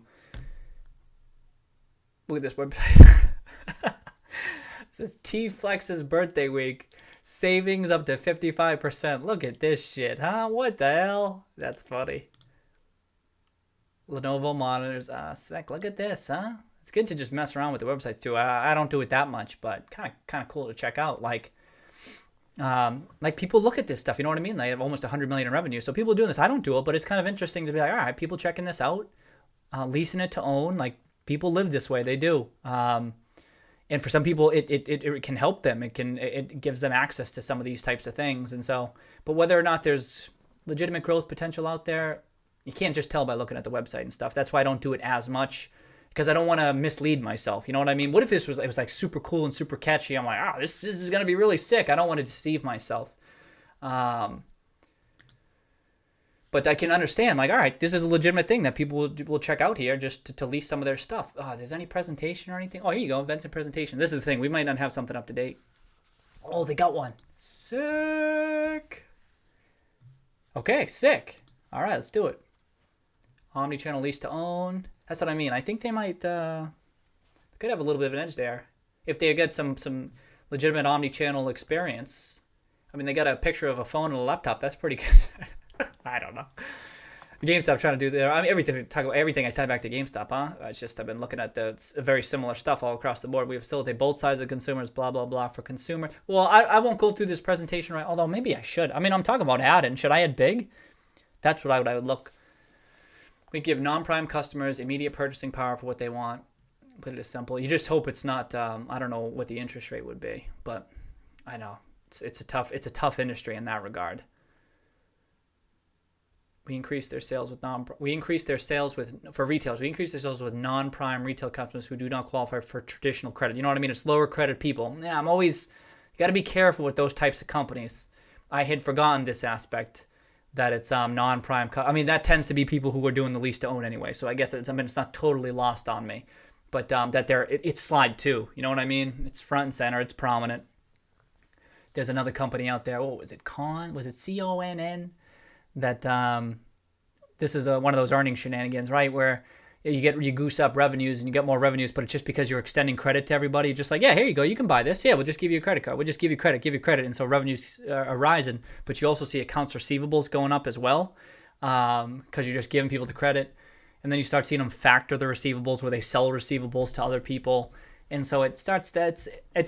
I don't love this business model because. Yeah, I don't know. It can be tough. Also, I don't know. It's just a tough business model because if the non-prime people, they get hit hard too. Like, this is interesting. Like, and maybe let's check out Con too. So if their non-prime customers are getting hit, oh, look at this. So it chilled. But it bounced back nicely. They tend to be super cyclical. Like this is a proxy for FPay. Big in 2006, economy's boom and everything's doing well. Then we hit recession. It goes from, I don't think it ever paid a dividend, but let me just adjust in case it did. Went from $40 to $3. You know what I mean? And then it goes from $3. Then we're in 2013. This is where small caps were crushing and everything like that. $77. And then we get hit into the 2015, 2016, and then it comes back down to $6, $7, $45. You see what I mean? So it's super cyclical, and your customers, if the customers are struggling, this is what I mean. It's interesting to see it bounce back so strongly, but that's because consumer discretionary's bounced back and consumers have bounced back. But still, you should expect a sell-off if your non-prime customers are getting whacked. And it's sad to say, but I think some of them are right now. So it's actually kind of impressive that FPay is holding up that well. But I don't know. It's more complex than that. I'm just trying to use rules of thumbs. It's a lot more goes into it than that. But anyway, let's get back to the presentation. My point just being, this isn't my typical area of expertise. Large addressable virtual lease to own market opportunity for over 60 years. Customers went to physical LTO store locations. Right. Okay. This is what I mean. So if there's an edge here, it's because they're online, and I don't know, they're growing right now, but how hard is it for another lease-to-own type firm to just turn the spigot on, of just improve their omni-channel experience, and people will go there instead. But nevertheless, okay, so we know it's a huge market, 25 billion. That's helpful. Just good to know, because I don't know the market that well. The only omni-channel LTO provider. Is that true? Nah, that can't be true, right? Patented payment method. What's this? Orange Flex Shopper as a payment option on retailers' commerce site. B2C channel. In-store save the sale. All right. I mean, I don't want to go through this whole presentation because I just kind of wanted to get a feel for what the upside was, which we saw 25. That's not the upside. It's just, hey, this is a big market. You know what I mean? 52-week term lease to own product. Okay. And it's a lot of your typical consumer things that people want. Oh, here you go. Customers want to lease a product, value customer one times. ACH secured lease to own purchasing option, future value to FPay, right? Because they're going to pay it with interest payments and stuff. Assume customers utilize early payment option, discounted value to FPay, right? Because they pay it off early. Bad debt is up 30%. You know what I mean? 30% of their debt is bad debt.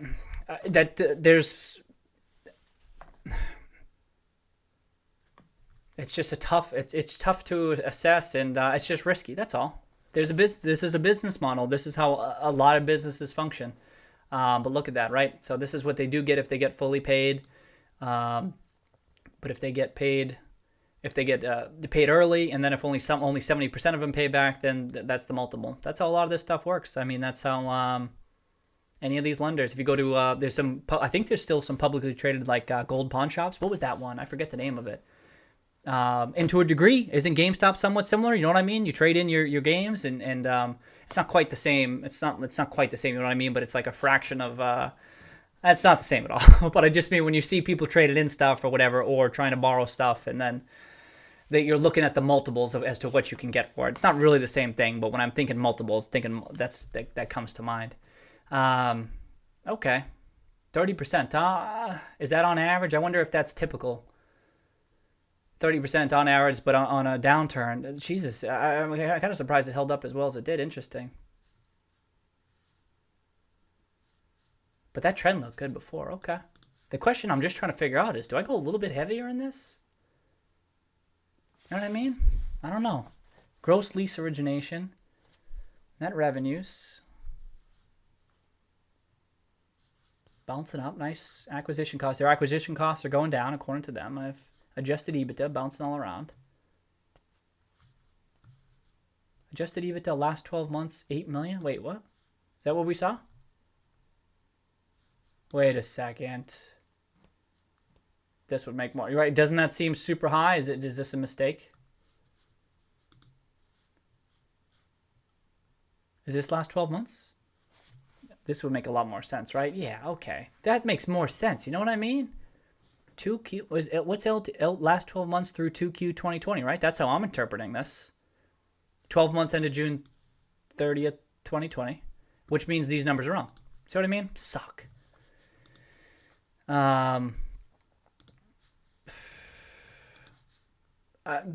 Suck not because of the company, but because this is the life of individual investor. You know what I mean? That's a bummer. Is it wrong? Why is that wrong like that? 68, 66. Is it? Because it's most recent 12 months. Yeah, I don't know. Is there an error there? I don't know. All right, they got to look into that. What are we doing? Let's just do this. Bummer. I mean, now it's a little bit less. It's less compelling now, right? When I saw that, I'm like, what the hell? 68 million in EBITDA at a $35 million market cap. That don't make no sense. Income statement. Okay, 6 months ended. What do you got for operating income? 2 million. Yeah, okay. All right. So the spreadsheet's wrong. We're going to see that more often with smaller companies like this, just because however they're doing it on their end, it's trying to collect the data and stuff. It gets messy. And so you hit errors and stuff like that. I don't even know what the issue is. Clearly, that's the data that's getting pulled in for the last 12 months. I don't know what to say. But let's go say I'm glad we did check up on that, huh? 8 million in EBITDA. So EV, does it have debt? Oh, we got it open. Let's check. Does it have debt? It has, a different type of debt, right? But a traditional debt to related parties, some, but not much. Okay. This isn't a go heavy then. This isn't a go heavy. That's okay. No brick and mortar stores or inventory. Right. So this is a plus. You know what I mean? It was the same thing with, I think parts too. Like there's no store or anything. It's just they have this online presence where they can do stuff that you can have a high return on capital with those types of companies. There you go. Asset level IRR. See what I mean? They're claiming 100%. 200,000 plus items, highly repeat customer base. I vaguely remember reading that. Lower customer acquisition costs, expand base of repeat customers, heavily promote mobile integrationless in-store stuff. All right. Oh, let's just check these real quick. They'll probably report an EBITDA figure. Pre-marketing EBITDA. Yeah, okay. So it's much smaller. But if it can keep growing, they're growing. With a company like this, it's the revenue growth that's arguably most important because you're not so much trying to turn a profit. Well, ideally you are for someone like me, but you're just trying to grow.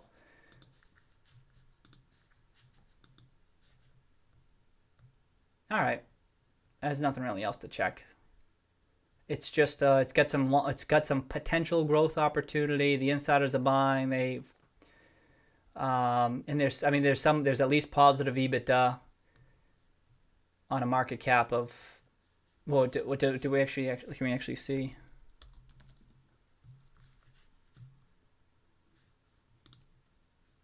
They have it, maybe have an EV to EBITDA figure right in there. They have an enterprise value of 79 million.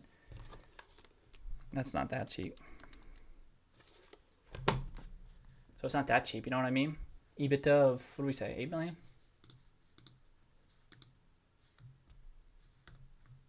Okay. Well, I'm glad we looked this up, actually.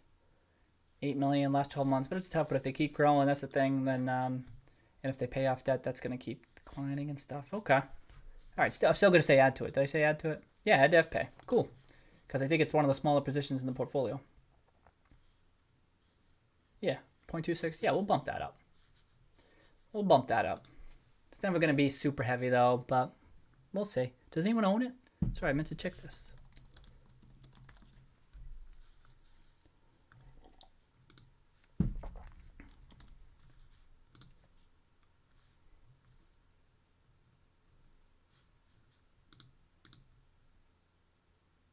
PETA Holdings, don't know. Emerson, don't know. Perkins Capital, Bigger Capital, don't know. Nobody. So that's not helping things. And I did look at the art. There were some decent articles out at the time, actually. Probably still some out there. Yeah, David Orr. Oh, he was very bullish. Yeah, I vaguely remember that. Asymmetric nano cap bet. There you go. So I like to see this. Hadn't he sold out or something? I definitely read this.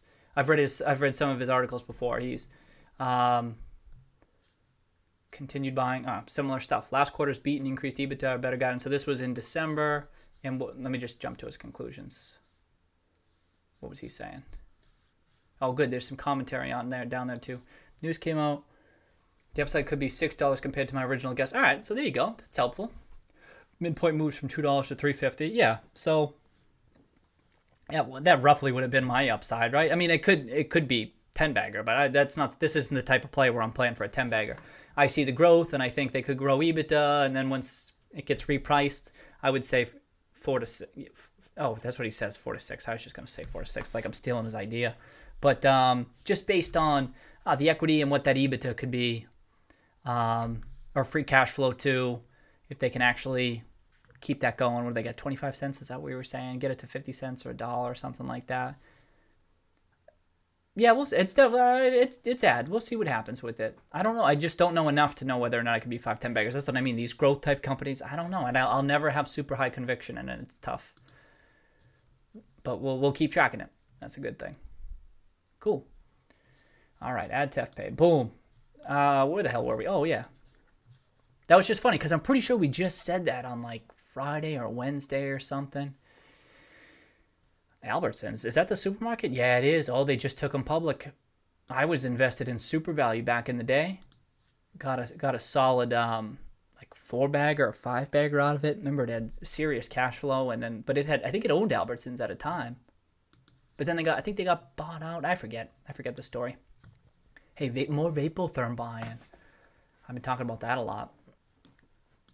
Who's this? Oh, that's got to be the same. That's the same guy, I bet. He's part of that fund that's buying in. What do we say? Prescott Capital or something. Yeah, I don't know. I'm holding for now. I'm just seeing what the price is doing. It was a little bit bearish at first, but it's flattening out. I'll give it a little bit more time. I remember the first time we saw that sell-off, I was like, shit, I messed up. Should have trimmed. I should have been trimming. The only reason I didn't trim is, see what I mean? This is why this stream is important. I just wasn't paying attention. It was at $50. I think I bought at 18 or something, and it's almost a triple. 18, 36, 40, close to it.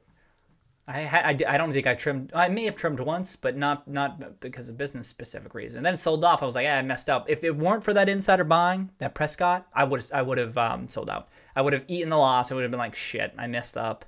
But now there still could be something there. And this is another case where I have no idea. What the hell do I know about ventilators? I don't know shit about ventilators. I know that there's been a lot more people talking about them, and especially in March and April, right? That was why it was on my radar. And but the upside opportunity for there is there. I mean, we saw they had tremendous revenue growth year over year. But what the hell do I know? I don't know. So then I'm just looking, reading the tea leaves, right? Just looking at the things I usually look at and seeing if there could be something there. So we'll see what the price does. I'm just holding for right now, but I was even thinking about adding. It was never a big position, but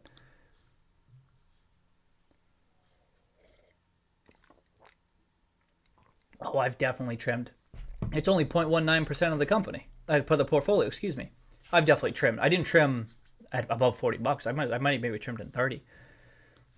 That's what I mean. If there is, it's still $750 million market cap. That's kind of steep, but well, they keep buying, huh? They're not messing around. They've been buying every damn day.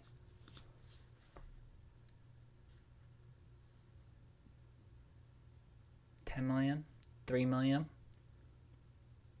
Wow, okay. Oh, the insiders were buying. Look at that. They were buying late last year. I just forgot. I'm sure I saw it back in March and April. I'd like to see that. Okay. Keep my eye on that. Anything else? I think that was it. Man, you see, insider buying. It's worth checking out because, oh yeah, more from, we did see him. All right, that was it because this was, I remember seeing this all weekend. SMHI. That was the last one. Cool. Okay, let's keep going. What now? Okay. All right, now we got some little bit of flexibility. So it's 8:42. We could finish off those charts. We got let's do daily movers. I know I haven't been doing that every day, so let's. Oh shit, LXU's up 40%. Damn. I definitely talked about that one on the stream. How I kind of. Oh no. Oh shit. I may have talked about that on August 3rd. Oh, shit. Oh, this chart looked fine, too. Oh, no. Oh, no. Oh, I had written this one off. I definitely said that during the stream of how I was in it in the day. I hadn't followed the story.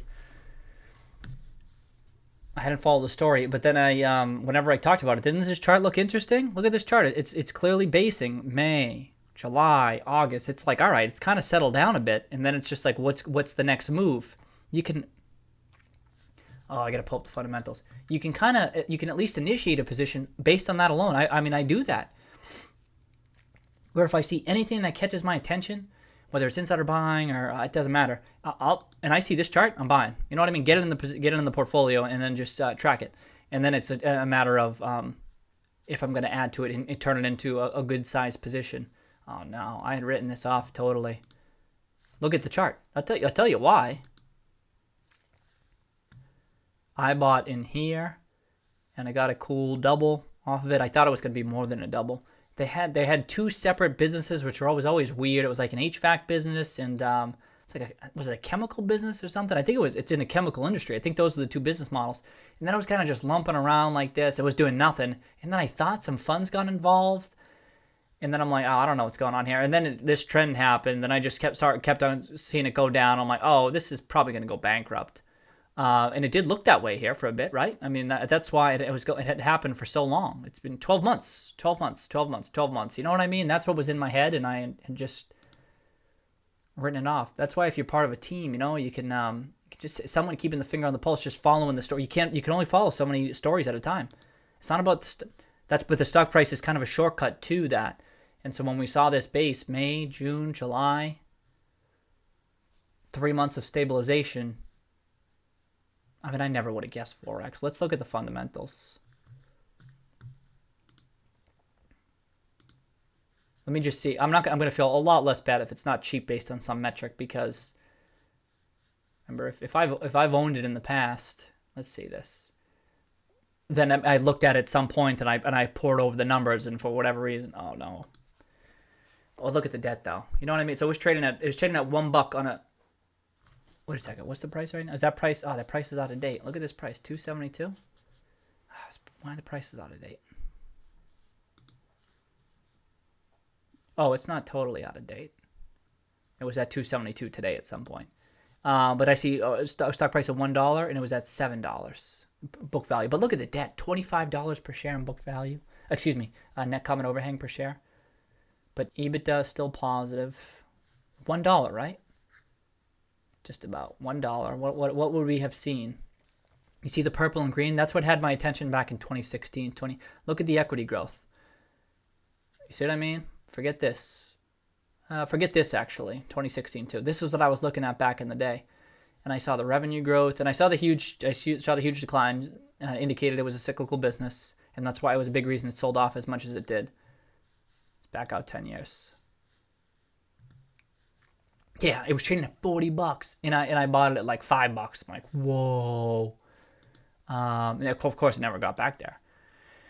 But yeah, I mean, I bought like $5. It had like book value like $20, right? But it had debt of $18 per share, and so that was why there was some debt concerns. But look at those historical earnings too, legitimate, right through the recession too. But then operating cash flow, all right. So operating cash flow wasn't much. So it was really just the book value. So this I never would have been. It's the story that I'm more curious about. You know what I mean? So I never would have found this super compelling just looking at this, except in like a diversified play of just buying really cheap price to book, and where a chart looks somewhat compelling. But if we had pulled up the damn news releases, you know what I mean?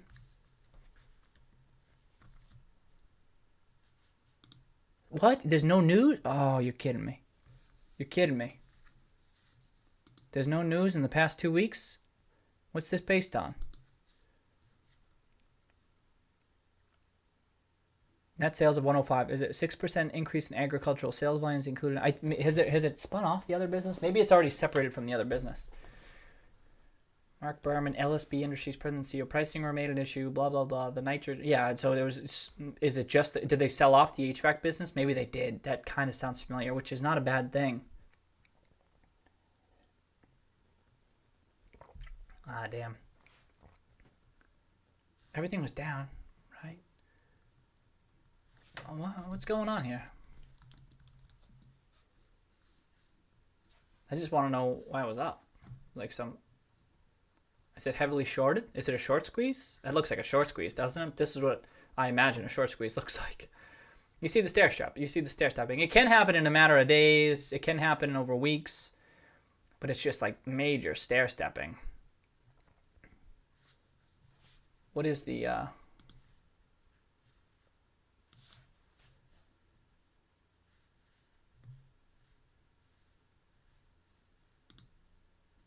40%. Jeez. Short percent afloat. What? Yeah, I think it's a tightly held company in that there's not much float. What's the float versus to the share? No, not yeah. So there's only 30 million shares outstanding. The float's only 20 million. So you know what I mean? It's kind of hard to short those companies. But if it's not a short squeeze, well, did they have a really positive outlook? Cash position was 56 million. Additionally, had approximately 12 million. Total long-term debt, including the current portion, was 500 million at June 30 compared to 459. So it went up. The increase in long-term debt largely reflects the use of funds from our revolver as we preemptively borrowed on the revolver. All right, well, it's not a bad idea. Interest expense. Is there anything here that would have triggered this? What the hell? Oh, I'm not seeing anything. I feel less bad, you know, because when I see all that debt that they have, I'm less. I'm like, ah. Like I said, I care more about the narrative. If there's no narrative here, and this is just getting bid up because crazy market behavior, I don't give a shit. That's no bad. You can't feel bad about that. Who cares? What's this?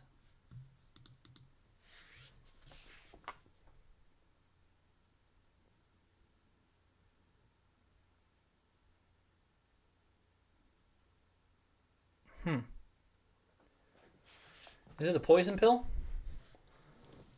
The preferred stock purchase rights. Why would you do?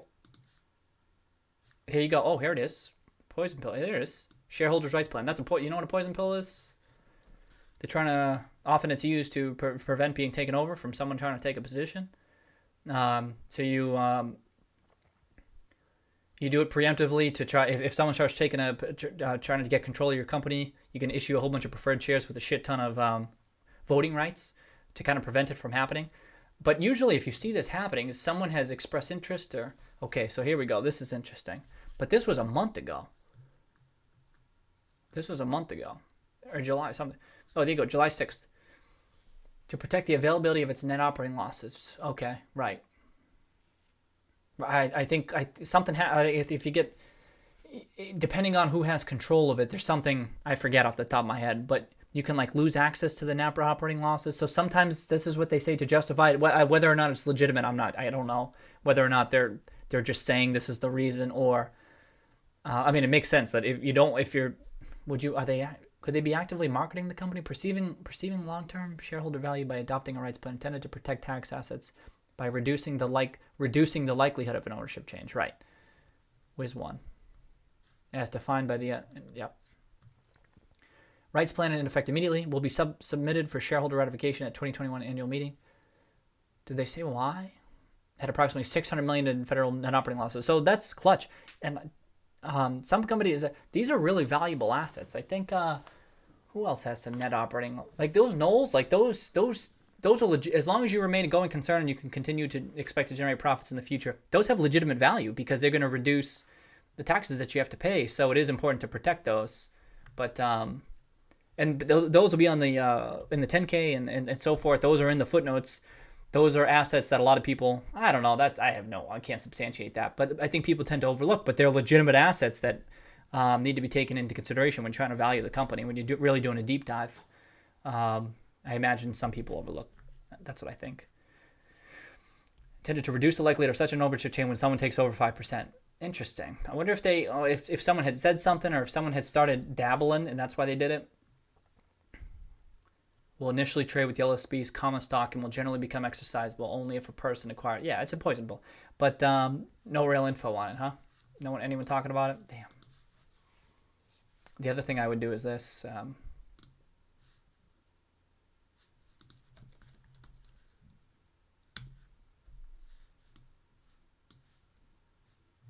Although I doubt we're going to see much.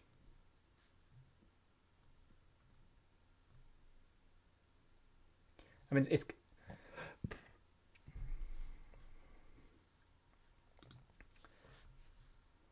yeah, good call. We love POC basis. Yeah, that's what we were just talking about here. We're not going to see any analysis. Sometimes I'll look just to see if some people are talking about it.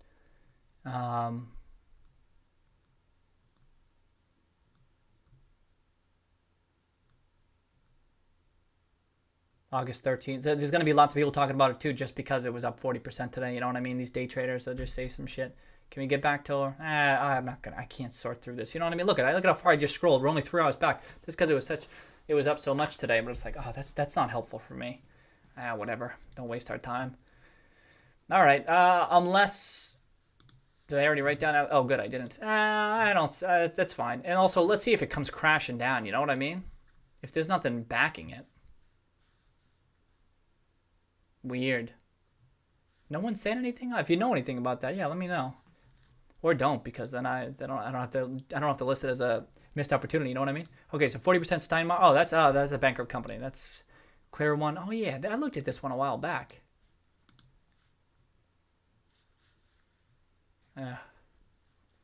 Thinly traded. No, I don't want to look at that. They do Microphone type, Shure. No, they're not Shure. They're a competitor of Shure. You know SHUR, like those microphone companies. They do the clear one. You probably may know the name. They do like voice communication type stuff. But they were in a legal battle with, I think it was Shure, but they were saying like they stole their idea or something, and it was in the courts and stuff. And I was trying to figure out if there was going to be a big payday if they won, but it was tough to. Damn, Overstock crushing it, and that's the missed opportunity. Damn.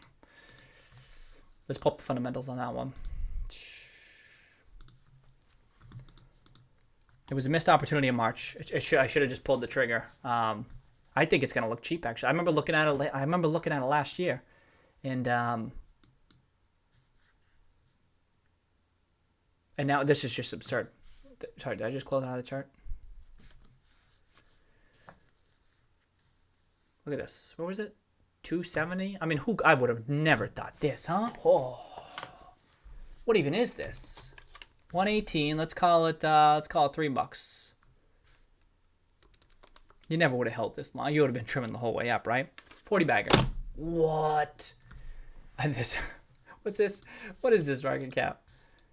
I think this was a short squeeze too, wasn't it? Heavy. Oh my, 5 billion. Oh, that's awesome, huh? Oh, let's check these fundamentals. That's incredible. Wow, that's impressive.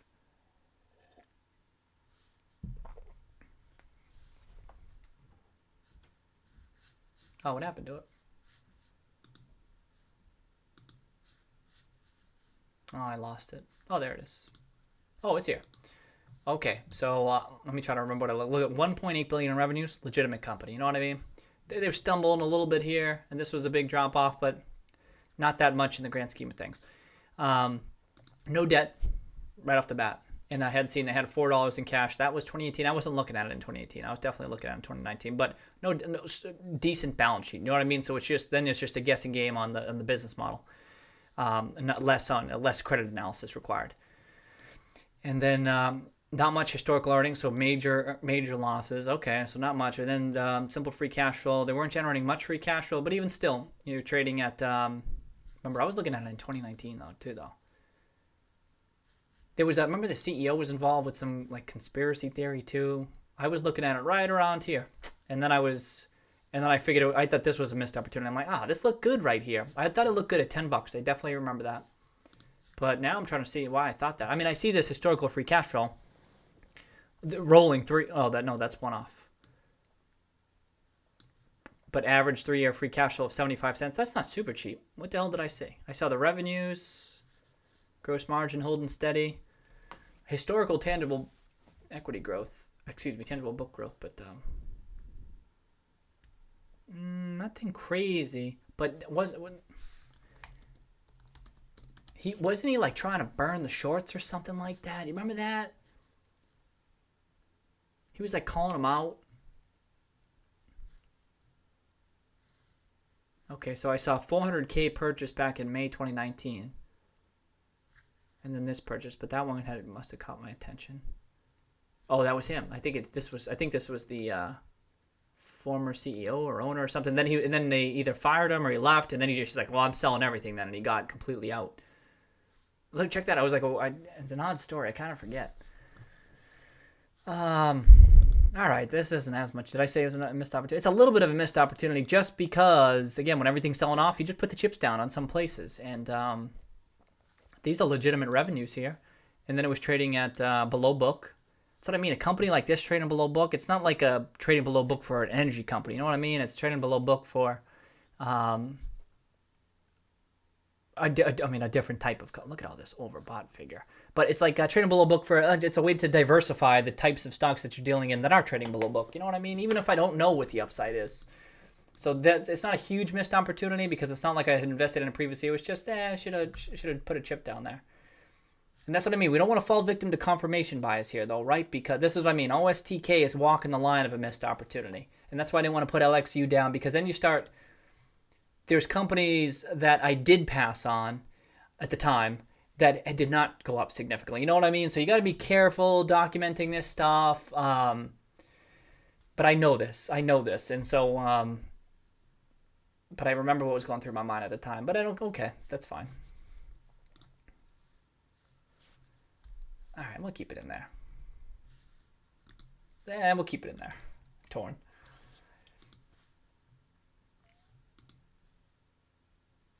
Okay. Oh, HOV. So just crushing it. I mean, that's going to be a big winner.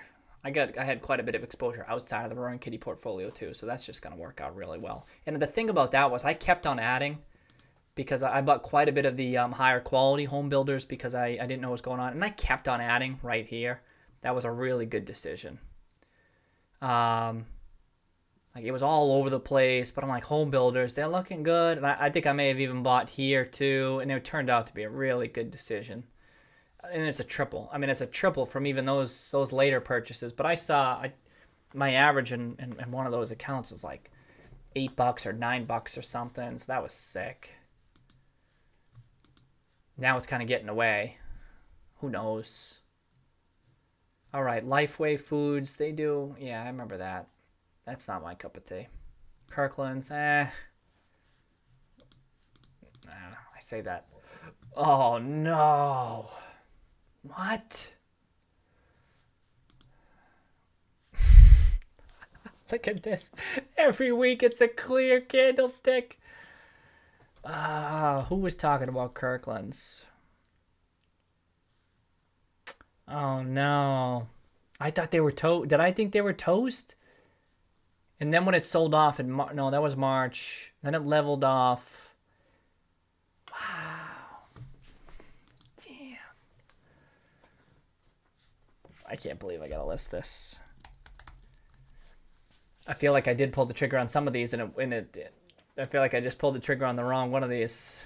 Damn, that's what I did. Super speculative, super risky, super risky. Got to put the chips down on a couple of these ones. This would have been one of them. This would have been one of those. Yeah, it could go bankrupt, but if it doesn't, I don't think I would have forecasted a quick recovery to $9 like that because it looked real. It looked really. But these discount. So that's the thing. Let's just double check what they do exactly. It's the specialty retailer, but various merchandise. Yeah, it's home stuff, right? Is it discount stuff?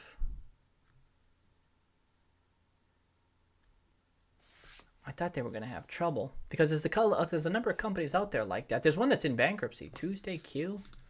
That's already doubled off the low. This one's in bankruptcy. But some of these are doing okay, just given the environment. These discount retailers are holding up okay. But then you have ones that they might bounce because of the interest. I mean, people buying new homes and stuff like that. Like if that's what they're doing, and people are buying specialty, still, you wouldn't think that they're going to be hugely profitable, interesting. And then there's some other. I mean, there's some common ones out there. Bassett, that's a safer play. There's a safer way to play it. They had a stronger balance sheet, as I recall. I have a pretty low cost basis on this, but it's only a double. But it's a pretty strong balance sheet. But maybe these would do well. That was my thinking. I was like, what's some other way to play this residential real estate? And these were some of the ones that I bought. But I didn't do Kirkland's. I thought they might be in trouble. That's okay. No biggie. Okay, let's keep going. RFP. Wow. So look at this. So we probably should. So look at how many are in the portfolio. Whoa, 1, 2, 3, 4, 5, 6. 6 out of about 40 of them. That's not bad. That's a good percentage. They're good sized positions too. The only one that's small is CYH. Everything else is over 50. Is over 0.5%. That's legit. That's a good day. Look at this GBTC. I had to add that to the sick.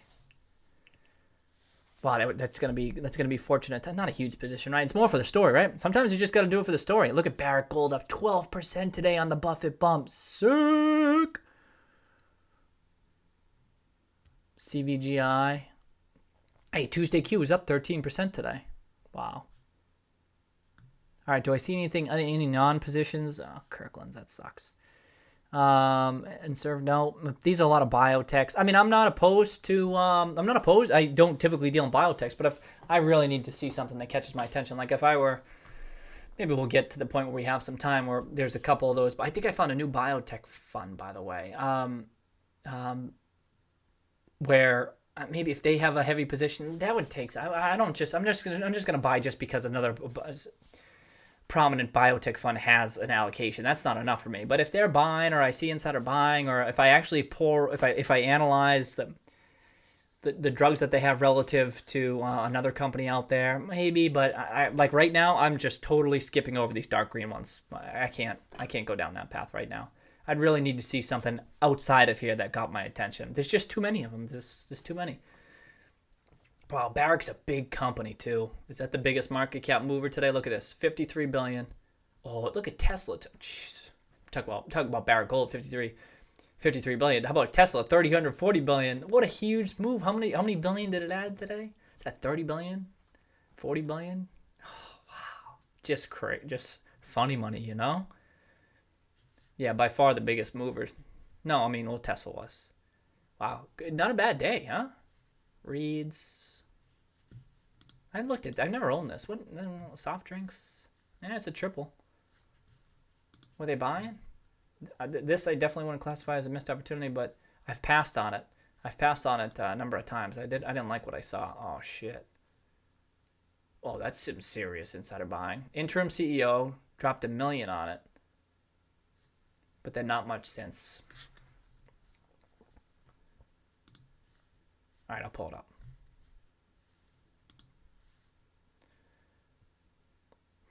Lumber liquidators, that's a tough one. I remember when there was a big short article posted about that years ago. Turned out to be right. GPL, that's a silver company. Speculative silver company. Ah, shit, you know what? This would have been a time to maybe deal in some of those. Is it? Oh, you know what? Maybe there's a couple of these silver miners I have that I track that they're developmental. Like, let me pop this open. Oh boy, maybe I should be adding some of these. You know what I mean? Like, super speculative, but if silver takes off, you know what I mean? That was more speculative than new gold. Like they don't even have. I don't even know if they're producing any silver. I forget. They might be. There's like 3 or 4 of them that I'm tracking in here somewhere. Interesting. Oh, let's do this. Watch this. Okay. So here's GPL. That's the business, which is also here, right here. It operates precious metals and exposed for silver and gold. Yeah. Okay, but can I click this? This brings me to the silver chart. So let's pop this up real quick, huh? So this is silver. I should be doing more of this, right? But I'm just trying to get my bearings, you know what I mean? But this is an important part of like screening through stuff. So you come across a company or an industry that looks compelling. That's the thing. It really should be a really narrow focus for you to get the most use out of this. But silver is a good use. So let's see silver. This is the general materials sector here first. Then you have metals and mining. Look at these, good trend, right? As we recall, materials is doing well. Then you have, okay, this is a silver ETF, crushing it. Okay, now this is silver itself. So that's sick. And now you got gold. I thought, you know what? You probably also, if you're looking at silver, you probably also want to see what the gold price is doing. All right, now we got palladium. Same thing. I wanted to include palladium in there. Okay, platinum. I thought I'd include all the metals. These were all deliberate choices to include them. So what's platinum doing? Platinum's up 50% off those lows. Nice. Okay, so here we go. Here's Wheaton. Pretty much new highs. But you can expect this, right? Silver. Wait, you know what though? The market cap was 22 billion. Huge one. Let me just do this. I want to see the longer term one. It's at all-time highs? What about 2008? All-time highs. Okay. Meaningful. So let's keep going. Pan American. This was a preferred silver play back in the day. I didn't buy it this time. Probably a mistake because this would have been a safer way to play silver back in March and April. But $6 billion, I've always viewed it as like a little bit too big for me. That's why I went with CDE. It's right there. It's right there. Look at that. It's right there too. Okay. But right there on like kind of breaking out there, you know? Okay. There's not that many silver miners. So yeah, there's only 2 pages here. So that's why I'm pulling each one up. This is a big one. AG. I kind of keep on it. Okay. All right, so here we get, maybe we'll get to some of these more speculative ones. Hecla, yep. So here's one of them. Nah, that's not as speculative. It's still $1 billion. It's not that.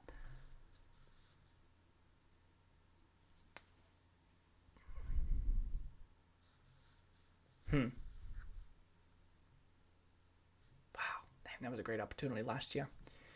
$6, $6. I've always felt that that was kind of rich for Hecla, but if silver comes in favor in a big way, and I'm not predicting that per se, I'm just like, I'm just trying to be prepared for it mentally, you know? If it, like, you got like a blow off top. Okay, mag. I don't really know mag. CDE. Yep. That went up to 6. Didn't it go up to 16 last time?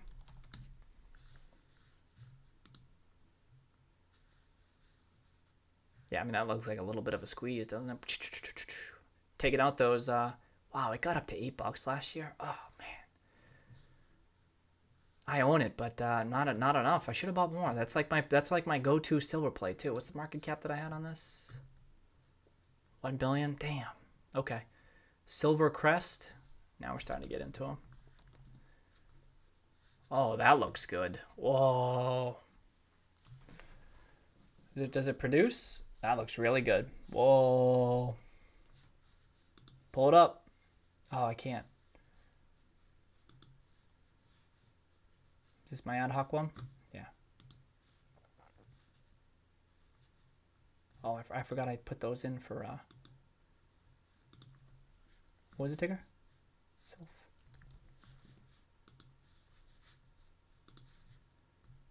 Fortuna. That's one of them. Endeavor. That's one of them. And GPL. Okay, those are the three. EXK, GPL, and Fortuna. Okay, FSM. Let's check it out.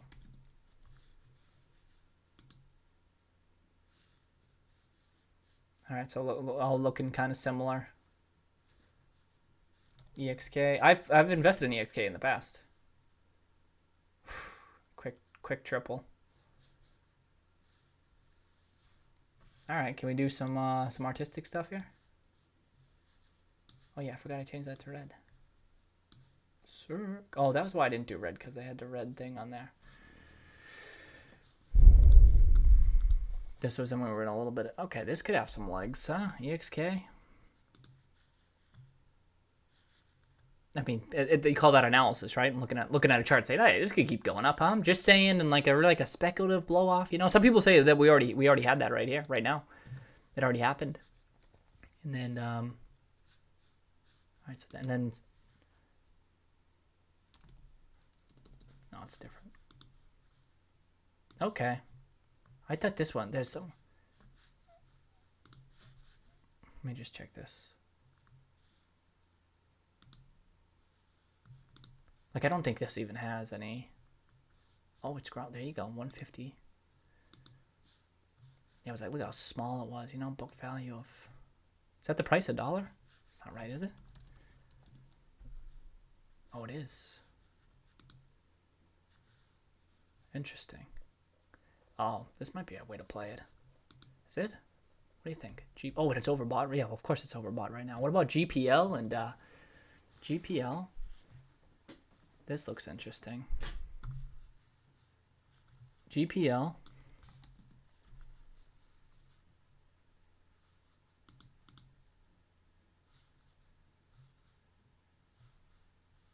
More so GPL, I'd say. I mean, what am I doing? I don't even, to be honest, I'm just kind of looking at the chart. Some of them are already breaking out to new all-time highs. Some of them are close to where their highs of 2011 were. That,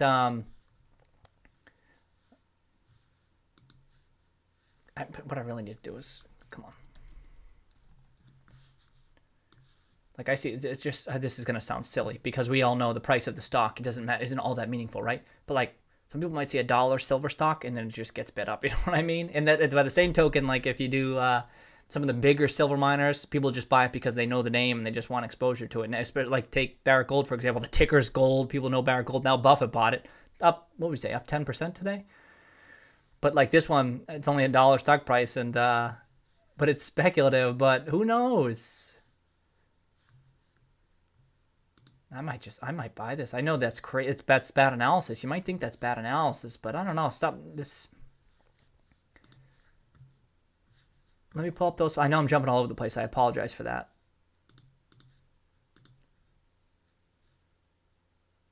And then I have silver here, number 3.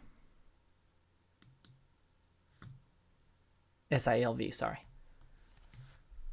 Yeah, maybe. I don't have, like, I've forgotten that I was tracking these smaller, super speculative companies that I never owned. I'm like, I don't know what the hell these are going to do. And in the back of my mind, I kept them in this. Look at this. Silvercrest has 0 revenues. You know what I mean? 0 revenues. And you know what that, I mean, traditional values may see this and they think, I don't know what to do with this company. I don't know how to value this company. I don't know anything about it. What you got to try to pick apart the reserves and do your best to value that. I see this, and you know what I think? I think no one else knows what the value is, and therefore the value could be infinity. That sounds crazy, you know what I mean? But I mean, you see what some of the prices are doing on some of these really high risk speculative companies. You can see what they do, and it's when you don't know what those free cash flows are that people's minds just, is book value $1? Oh, this is the one that's priced at $9. It's a 1.6 billion market cap. Look at this. You know what I mean? It's already 1.6 billion. I don't even know if that's out. Oh, that's, here I am calling it a speculative company. It's bigger than CDE, isn't it? Oh no, not quite. But let me just see what's Yahoo say the revenues are. My numbers right? TTM 0 in revenues. Here you go. Wow. Wow.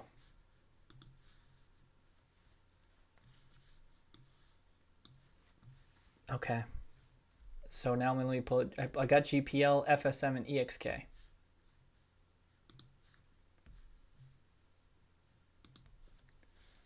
Let me do.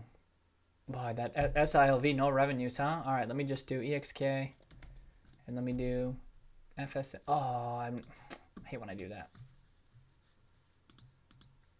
Let me do EXK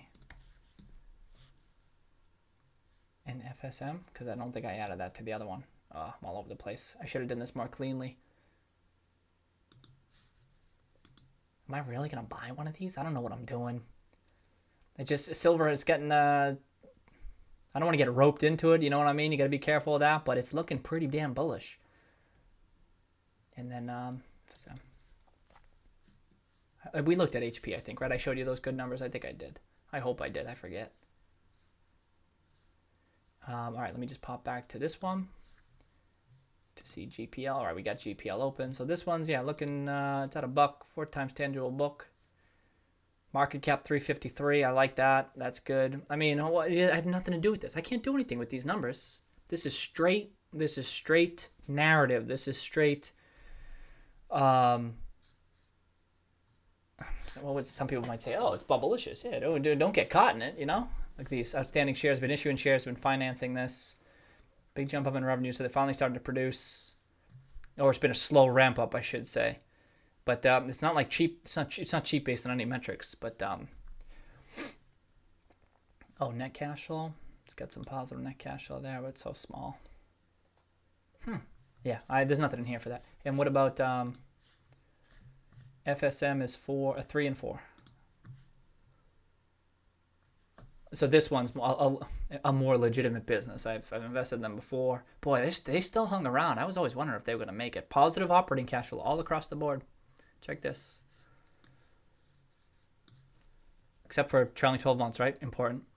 It's still super speculative. There's nothing I can do with this. I can't do anything. It's just, I can look at the balance sheet and it's classified as safe. That sticks out to me. Safe. And a big part of that is because these net common overhang right here. You know what I need is highlighted that highlights rows too. Net common overhang 0, so no debt. Or it's covered by its cash. But I see book value of $1. It trades at 4 times book value right now, right? But the thinking is that it has tremendous operating leverage, that all these have tremendous operating leverage, that once they start trying to generate a profit, it will be substantial relative to its book value. And then let me just check FSM.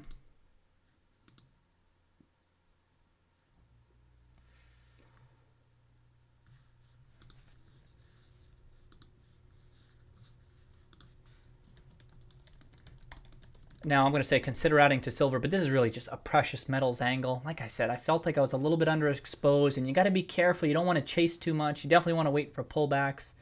But at the same time, like you saw me, I pulled the trigger on GBTC. I have no idea what that's, but I just see the stuff and how it's kind of unfolding, and I think, damn, something like this could go quite a bit higher. It may not be over yet. It could be, and that's cool. That's why these will never be big positions. But anyway, like silver and gold and palladium, these ones are kind of getting, I'm not sure it's over yet. Like I said, I mean, gold breaking out to new all-time highs, and silver's not even there yet. Is it even, did it break those? It didn't even break I remember $50, right? Did it hit 50? 49. Oh, it's right there. Didn't get there. I remember that. That doesn't, I mean, what does that mean? It's not like it has to make all-time highs or anything like that. I'm just saying you're seeing other stuff hit all-time highs, and other people are going to look at this, and then, I don't know. What's that cost of production on silver? I can't say I know that right off the top of my head. Look, watch what I'm going to do.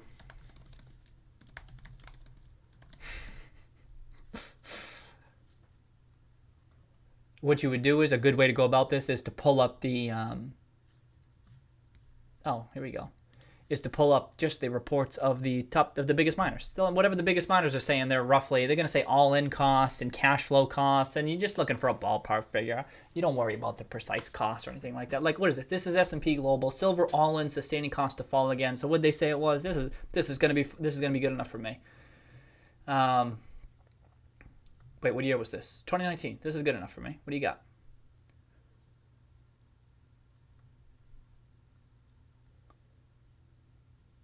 $11 an ounce? You kidding me?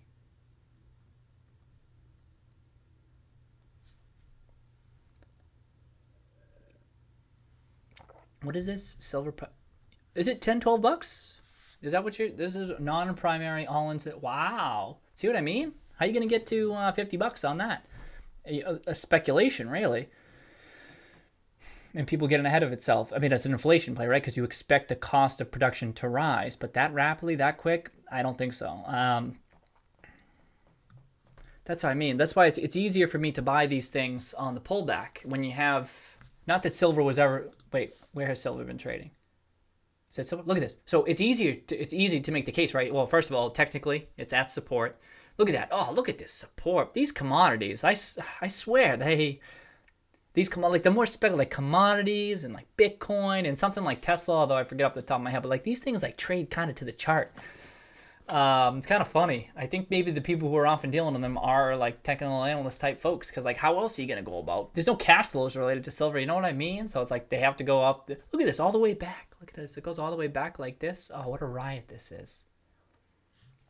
Anyway, if the cost of production is $10-12 and you're trading at cost of production, it's easy to be like, all right, well, what if the price could double? And then here it did double. But even easier if it's trading at like $8 per share. You know, not per share. You know what I mean? Because then it's like, all right, well, I know it's going to hover around the cost of production. So long as the cost of production doesn't decline in a deflationary environment, you'd be okay. But now when you're buying at $30 an ounce, it starts to get precarious. You know what I mean? I can never have. And this play is, I'm less confident in this type of bullishness around silver than I am about Bitcoin. And I can't believe that I'm even bringing up the word confident when I'm talking about Bitcoin, because I'm not. Don't get the wrong idea. But okay, I mean $15 max. Unless you expect really crazy inflation, what some people are, and then a shortage of silver. I mean, supplies and silver, if silver's in short supply, because there could be increased demand too, because isn't there a lot of silver used in like renewable type stuff and like solar panels and stuff, and it's used for a whole number of things. So there could be like a secular bull market in gold. That's part of the case in palladium too, for those for the catalytic converters, so the auto market, but then also I think it's used in more some renewable type stuff. I kind of forget off the top of my head, but I remember looking into it at the time being like, holy shit, there might be a supply deficit. And then cost of production be damned, because people pay whatever they want just to get their hands on it. You know what I mean? They don't give a shit. They're like, I don't care that that we're well above what it costs you to produce. There's just not that much out there, so I need it. And then the price goes boom, boom, boom, boom, boom, and the stock prices adjust accordingly. So I don't know. I can kind of see this. Maybe that I list them.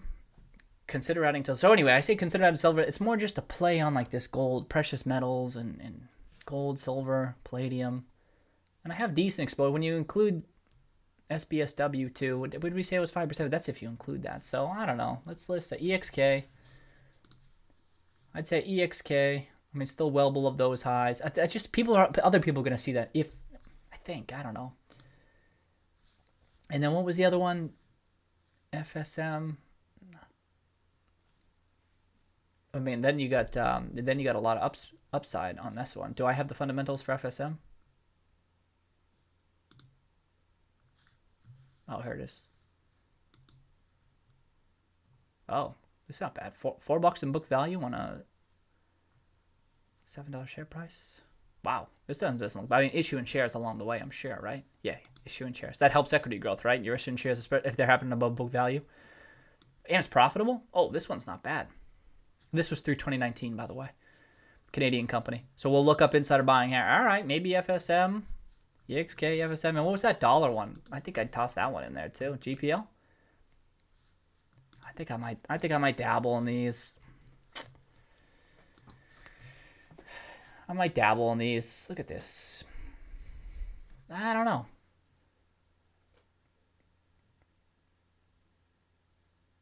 I hate doing it on an uptrend too. It's almost like I want to wait for him to pull back. Maybe I'll do a little bit. I don't know. What do I just say? Consider adding to silver via, because I already have silver CDE, and then the gold miners produce silver as well. But okay. Sorry, that was quite a bit of a tangent. But these types of things, when they come up, it's like you gotta consider. Like I said, I don't see too many trendier things right now. Potentially value generally, you know what I mean? Emerging markets and commodities, but even that's not definite yet. But then silver, precious metals. All right, okay, that's all. How much can I talk about that? Oh, in the insider buying, just real quick, sorry. Remember the insider buying on Barrick? Oh, they crushed it, huh? That was sick.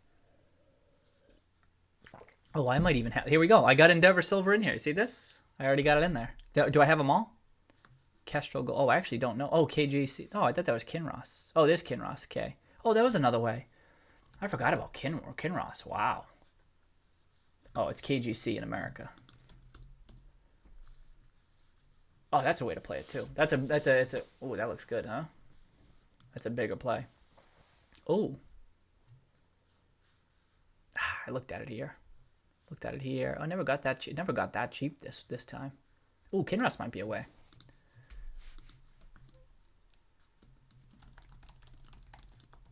This isn't like an immediate pull the trigger. It's just like now I did the IAG. IAG, did I say no? What was the other one I said? No gold? Oh, AU. Oh, I forgot about AU. Oh, that was one of my favorite ones. It's just because it was such a big winner for me. The big winners become my favorite ones. I'm not going to add to AU. KGC, though. Maybe. That's a big one, though.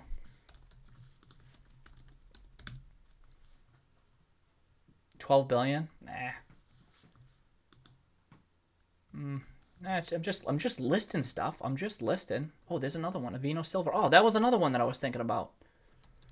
But it's not on my list. Why isn't it on my list?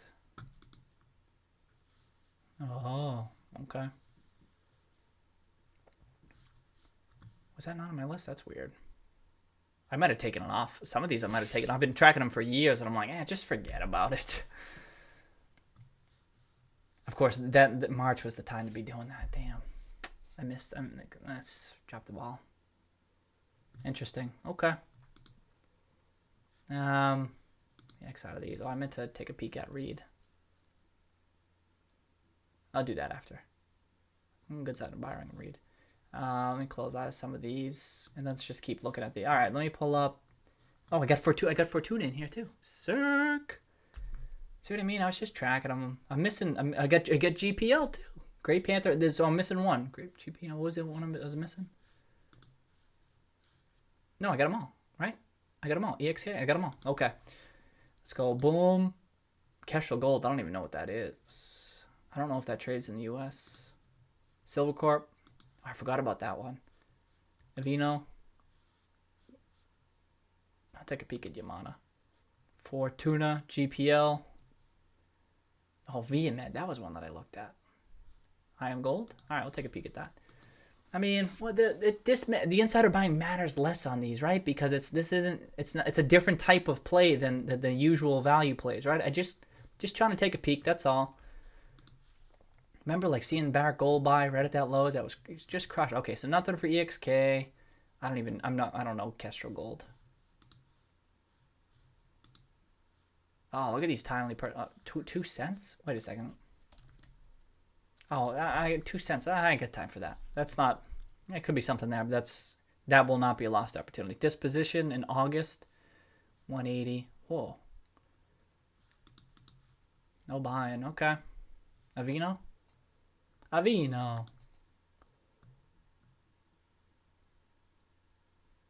Nothing. Yamana. Whatever. Nada. Oh, there was some there.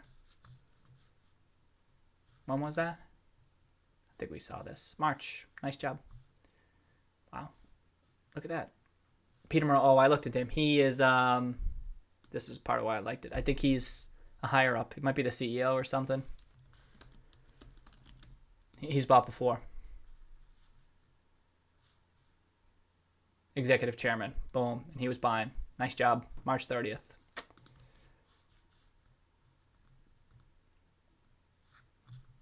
Nothing. No big deal, but I just, especially for these speculative ones, if they started buying, I'd be like, whoa, okay, here we go. Kind of add to the theory. They're all disposing. Not much happening. They might not even be able to right now. Maybe, I don't know if they've reported. Oh, I'm slow streaming. Probably because I opened up all those web pages. That should stop. That'll go away. All right. I think that's good enough. That's enough silver. How did I even get there? Oh, GPL. Look at that. See what I mean? And then I get detract on something like that, but that's why it's important to look. All right, let's just take a peek at what was down. 930. Shit. Oh, look at this. 67%. These are funny to look at these charts, huh? Holy hell. Oh. Would you say this chart is bullish or bearish? Oh, God. Oh, see how it gets bid up right before, too? Whoa, people trying to play. Ouch. People trying to play the phase results. Damn, that's rough. Yikes. Don't know it. PAC-D. Oh, yeah, remember this one? Offshore driller. They used to have high quality. Oh, they're going to. I wrote them off. I wrote off all the offshore drillers. I don't think I owned any coming out of March. Did Valaris go bankrupt yet? I can't. This one. Remember Ensco? ESV? Wow. Think back 5 years. It's kind of hard to believe. It was hard to believe 5 years. Like, ESV was a big position for me 2015, 2016, and a big winner. But those offshore drillers were never that big of a winner for me, which was a little bit of a red flag. I remember thinking that. Like, watch this. So this was Ensco, wasn't it? Is that all it got down to? Well, this is so many reverse splits, right? Oh, really? Wow. ESV was like a high quality offshore driller, and they had Diamond Offshore, which had the older rigs, and you had and then PAC-D always had a younger fleet, but it was like where they were like a foreign company, so it's tough to get super confident with those, and yeah, I wrote them all off. And did the Diamond finally go bankrupt? DO? Did they all go bankrupt? Oh, this is terrible. The me of 5 years ago was like, what? But them never being that strong of a bouncer coming out of those 2015, 2016 loans, I was always like, what the hell? Because I remember I had oil sands, I had the offshore drillers, and they were winners, but they weren't like the biggest winners. And I'm always thinking like they should have been bigger winners. I don't know. What the hell do I know? Look at this, huh? Wow. All right, party. That's no big deal. That was up. IPI. All right, so I don't even know. What is it? Was it a 10 for 1? Okay, good. So the chart's already reflecting this. Yeah, I'm not doing shit with this unless they start buying. I don't buy it. I mean, I got it in the portfolio, but it's just small, and I've been disappointed. And now they're getting hit with the energy, for their energy, because they're increased exposure to energy by way of the water rates. I'm not doing anything with it. I'm not even digging into it. All right. Okay. And then just quick, we already did the insider buying, but we've covered a lot of this stuff already. But if I just pop this up, UFI, we looked into OLN. Oh, OLN, did we? $1 million? Is it $1 million in the past week? Look at this insider buying. When did we look? When did we look together? Today's the 17th, 16th. Oh, so we must have looked on Friday then. Yeah, this is looking good. Did I just pull? I pulled up the. I pulled it up. Where did I pull it up? I thought I pulled it up. Wait. There it is.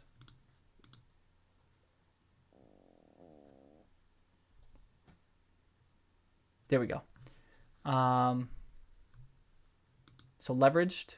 It's leveraged, but solid revenue, huh? $5-6 billion. That's no joke. Big sell-off this year, though, right? But shouldn't be too surprising. You'd expect chemicals to underperform these past 3 months, 6 months, maybe even a year. But historically solid operating cash flow, you know? Look at this, $5 versus a share price of 10. Operating cash flow, not free cash flow, not free cash flow. But then even simpler free cash flow, you almost at $3 last year, trailing 12 months on a $10 share price. They have a long history of paying dividends, no? Where is it? 80 cents. Look at this.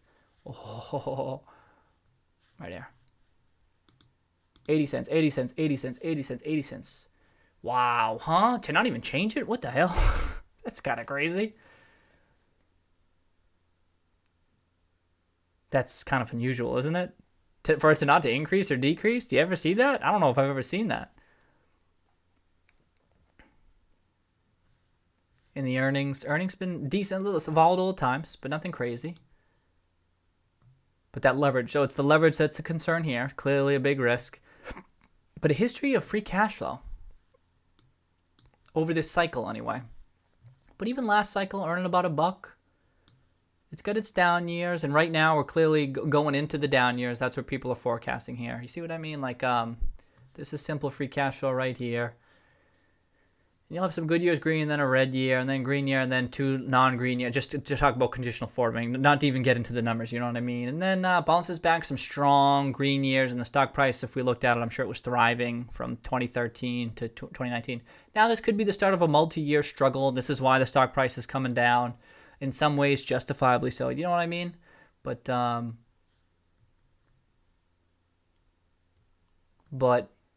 historically deep, not bad. And how about some metrics here? How about gross margin? 20%. So on the boom years, you're at 20, low 20s, and then okay, look at gross margin. So you know I don't like this. Look at this, it's struggling here. These are 20-year lows we're at right now. 7% gross margin. Oh, they got to get their costs in order. Cost management. Oh shit, that's a big drop. That's one of the biggest red flags I'm seeing. From 15, so volatile, 15% gross margin to 7% gross margin. Wow, big drop. And then the leverage, of course, too. But so the dividend, cut the dividend. What are you doing? Cut the dividend. They must have, they're being priced to cut the dividend, clearly, right? 80 cents on a $10 share price, they're going to cut the dividend. Did they not do it yet?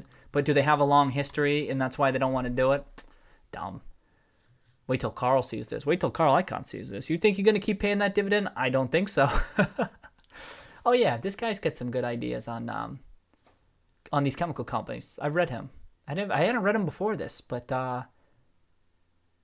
he seemed logical. Oh, he's been talking about him for a while, actually. 2019. Oh, he's been bullish for a while. Ouch. Oh, I didn't know he's been bullish that long, huh? For a year. Oh, that hasn't worked out. But I read his research. It wasn't bad. It was like covering a lot of the basics of the analysis, especially on TSE. TSE thesis seems really simple to me. They pay a dividend too. But TSE thesis seems really straightforward to me. Like, I think it's like a clean double even from here. But it was trading like $15-20. That was stupid cheap. But OLN, a little bit more leveraged. Although TSE is leveraged, but they were, at one point, they were in like $8 per share, and they were trading like $14, like stupid. Like, OLN's not that cheap.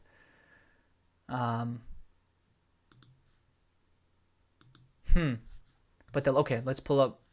I'm looking at this because I might be willing to go heavier into OLN right off the bat. I bought. I had already owned it, but I had trimmed quite a bit coming out of the March lows, and then we saw. Look at these bonds. Nice.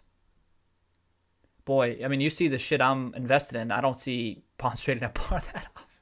I see a rating of BB minus. I'm like, yes. that I'm even looking at a company with those bonds. It's like, is there really opportunity there? But it could be limited downside opportunity. You know what I mean? But I don't know with the leverage here. Yikes.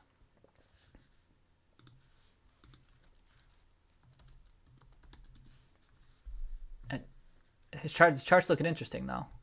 It's not super bullish, but look at this. Oh, is this today? Was it down 5% today? Okay. I don't remember what I bought. If I just added, I added recently, $11 range, not much. It never got up that much. Wow, I missed this. Look at what I mean. It's because it's a. Oh, if this breaks down below 10, look out, huh? This is a good buying opportunity. This is a good buy price, though. You know what I mean? Look at this. Look at this chart too.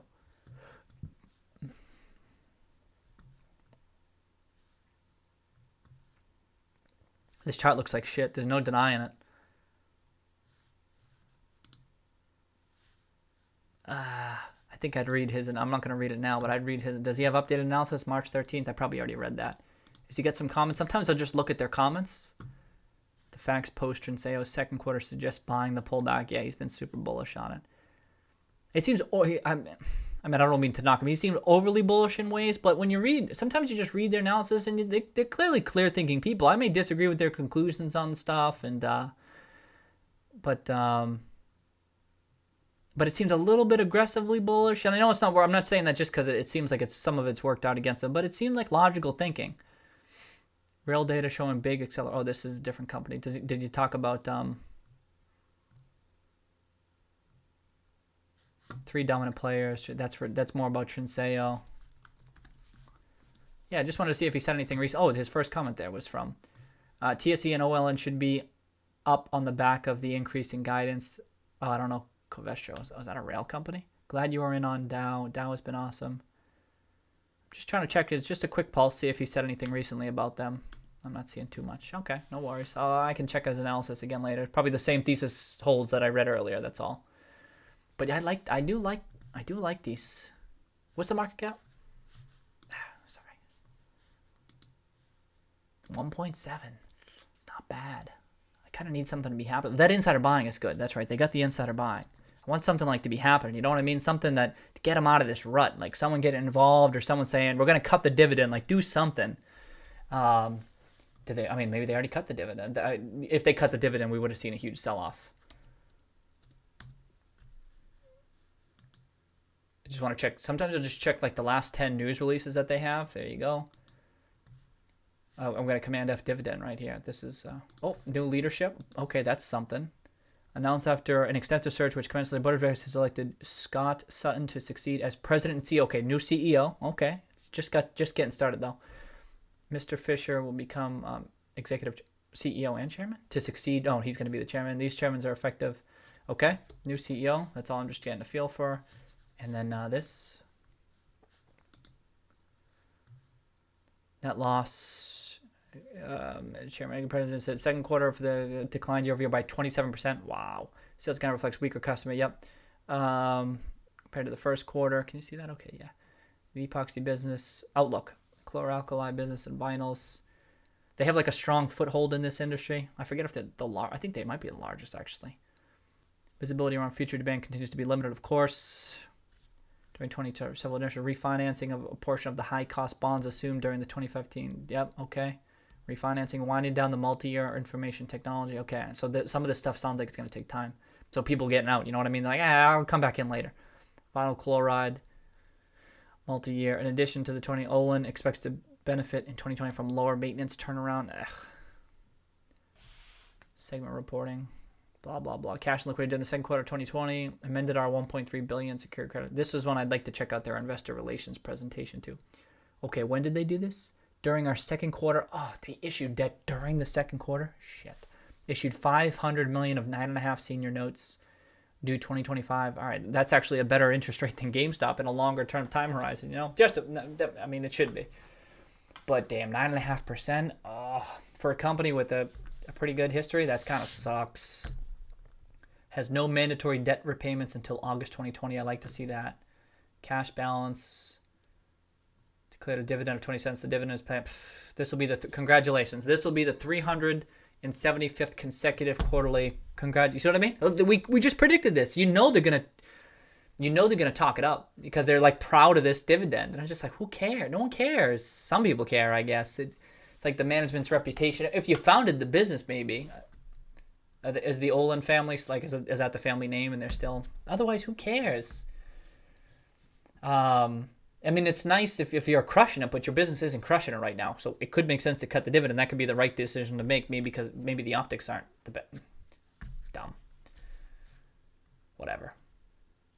But this is what I mean. So this could sell off more. I like the insider buying.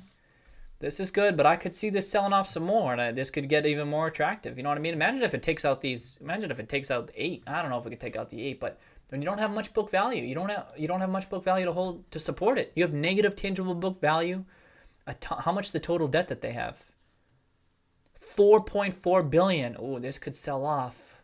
This could sell off, right? And then they'll be in like a tough spot, and then they cut the dividend. It's like, oh, you got to be proactive about some of the stuff. So this is something to watch. They got cash flow though, you know what I mean? It's cheap. It's not super cheap, and it could get cheaper. It's like, do I feel comfortable with my position right now? How much? 945. Oh shit. 0.7%. I feel kind of okay with that right now. I feel kind of okay with that. I just added to it. That's why. I'm glad I added to it, but I don't know if it's a percent or just yet. Plus the upside's not I don't see tremendous upside. I mean, I see what it historically traded at, but we look at the fundamentals. Where do you? Oh, it didn't even. Oh, but what about if we adjust for the dividend? $35. Yeah, that's what I mean. It's peak price. It's $30, and I mean I know I'm just looking at the chart there, but it's hard for me to get to. Where are you getting to $30? Even book value had been growing at that pace. Even at 2 times book value, that's at like a high. So I don't see the tremendous upside yet, you know. So the discount rate that you use, that's what you want to earn, and so it's like it looks interesting, but I'm trying to earn higher rates of return. So maybe I'll just wait for a little bit of a sell off before I go heavier. I don't want to be on my heels. Okay, so that was daily. So okay, boy, so that kind of took a while. We got to be quicker about that, I think. But at the same time, we're looking into companies, dig it in. Okay, so 945. Can we, if I go back to the portfolio,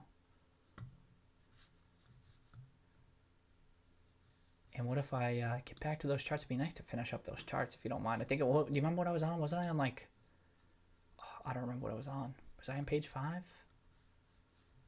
Shit. Page 3?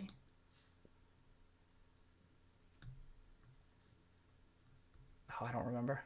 Okay, CVGI, crushing it. CDE, crushing it. UFI, we added, and we're talking about adding even some more. We've dug deep into this, so that's good. Mac looks interesting. That's why I said look into Mac. Okay, they haven't bought since March. That kind of sucks because the insider buying was something that really caught my attention.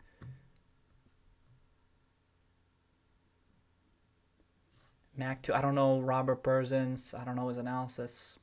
Daniel Thorett, bearish, but further dividend cuts are very low. Oh, they still got their dividend. I don't know their analysis too much. Passive investment trust. Oh, I don't know who passive investment trust is. That doesn't mean anything to me. Oh, but let's look it up. Let's look up. Let's see who. This is one thing I could be doing as I go through these charts. You know, looking at who bought what. Ontario teachers. Nope. Passive investment trust. I don't know you, but let me look at your holdings. Okay, so no one dabbled. Oh, shit. Wow, what a weird name, huh? Could you get more vague than that? Passive investment trust. The hell? You can't even find the website. You know what I mean? Maybe that was on purpose.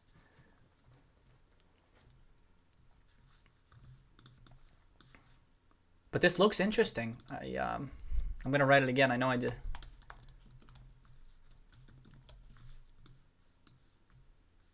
But this looks like an ad, right? If I'm either wrong or I'm right.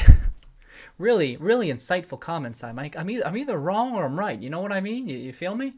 But either way, whether I'm right or wrong, it's like now's a good time to be doing something. You know what I mean? Because it's kind of flatlining. Like a lot's happened over the past. We see these other charts, right? And a lot's happened over the past 2 months.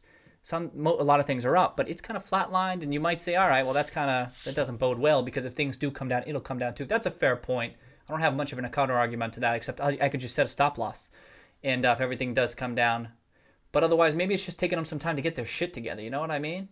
This has been a solid 2 months of nothing, which I like. How big is it?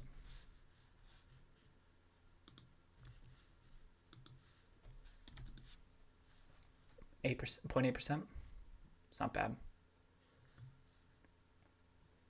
Not bad. Let's keep going. Beezer, nice job. Beezer is I'd say Beezer is my top one remaining. Oh, it is. It's literally the top home builder, right? This is why I kept a good chunk of the portfolio in Beezer, because I thought, man, this is the one I'd like to keep around. Oh, right. It's going to be, so it's 0.8%. Oh, or is Hove bigger? Hove. H to the is O. No, Hove's not bigger, right?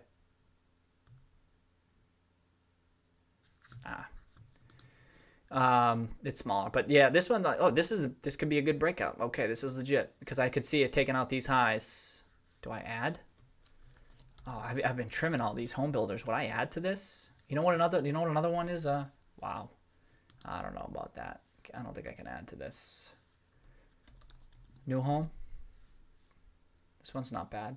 If anything, I think I'd add to this one. Are they buying too? All right, so I'm seeing the breakout in Beezer, which is bullish. And we saw KBH right there. Toll right there. It's not so much taking out the other. Can these keep running? Wow. Maybe new home. Anyone buy it?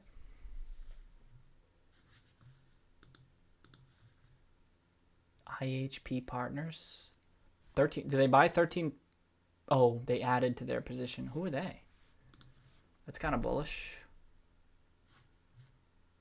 I don't know anyone else though. Bummer. Bummer, bummer, bummer, bummer. No, oh, they don't have a fund? Who the hell are they?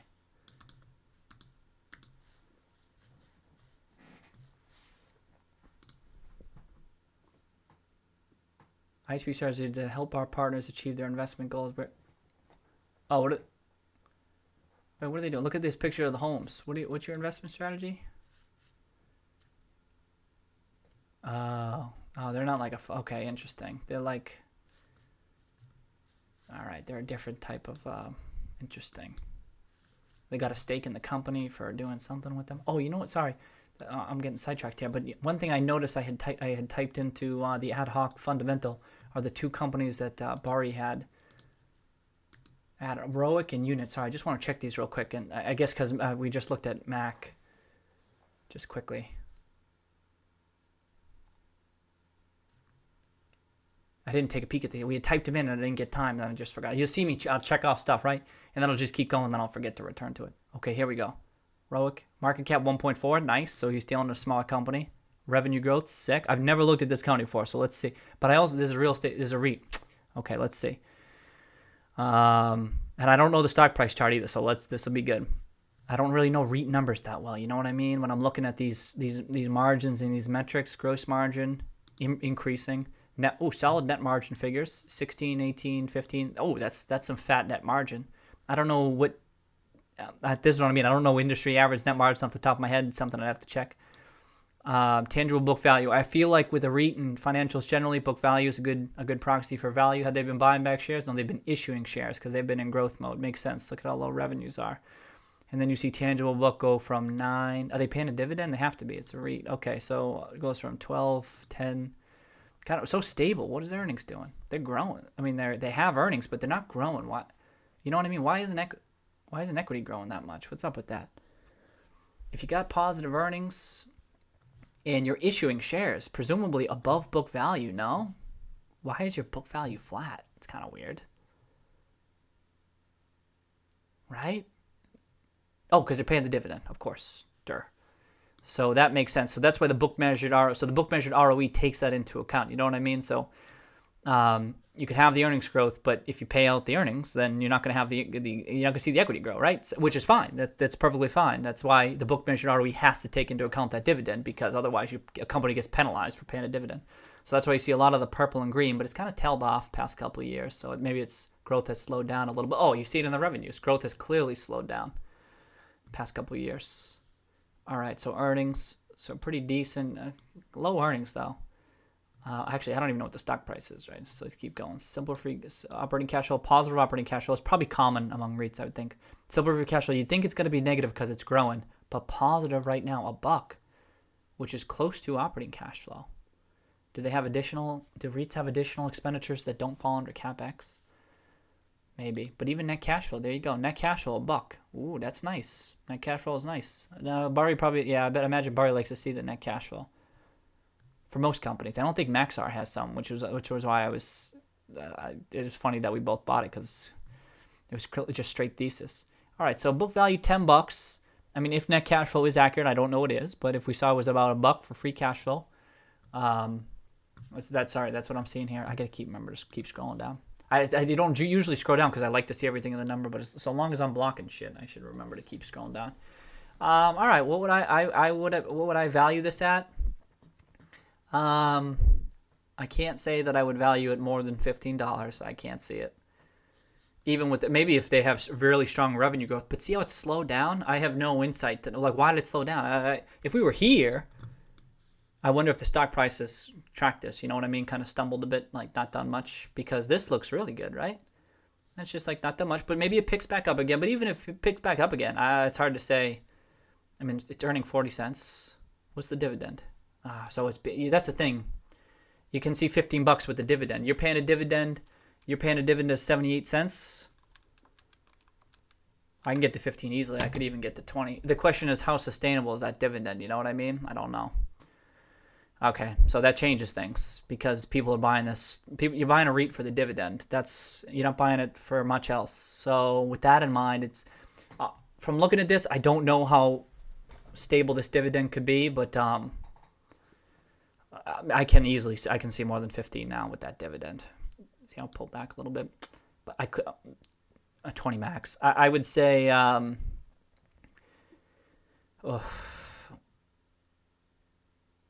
15. I say 15.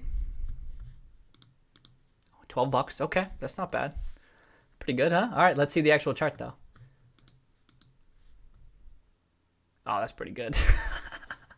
And I said I could see 20. All right, so I can see 20 because of the dividend. You can see 15. You're paying 79 cents. People will pay 20 times that. Maybe even 22, 23. Like you're actually paying that out. This isn't just a free cash flow multiple. So you're going to see higher multiples applied to dividend, and I get that. But I can't see more. Did it ever go above 20? Look at that. Even it stabled out too. Oh, I almost called this. That would have been hard to justify. What was the dividend? Yeah, 15 to 20. I almost got that. This would have made a good buying opportunity that I didn't miss because I didn't know about it. But I'll add it to my universe there. Do I have time? 9:57. Shit. All right. So you know what I mean? Like you can get a good feel for REITs because even though I don't know REITs, it's pretty damn similar. You know, use book value and like I was just in the ballpark. I'm pretty happy about that because that was what I was thinking. It's hard to see 15 until I saw the dividend, and I could see the dividend. I could see people paying that multiple. I just don't know how likely it is to sustain. Nor did the market. The market wasn't sure either because it's such an early stages. They sold off. They're like, I don't know if you'll be able to keep paying this dividend. And of course, this is the case with a lot of REITs. So they just sold off. And but then it clearly and look at the longer term chart. It did look really good long term. See, it's following that growth trend. You know what I mean? And then just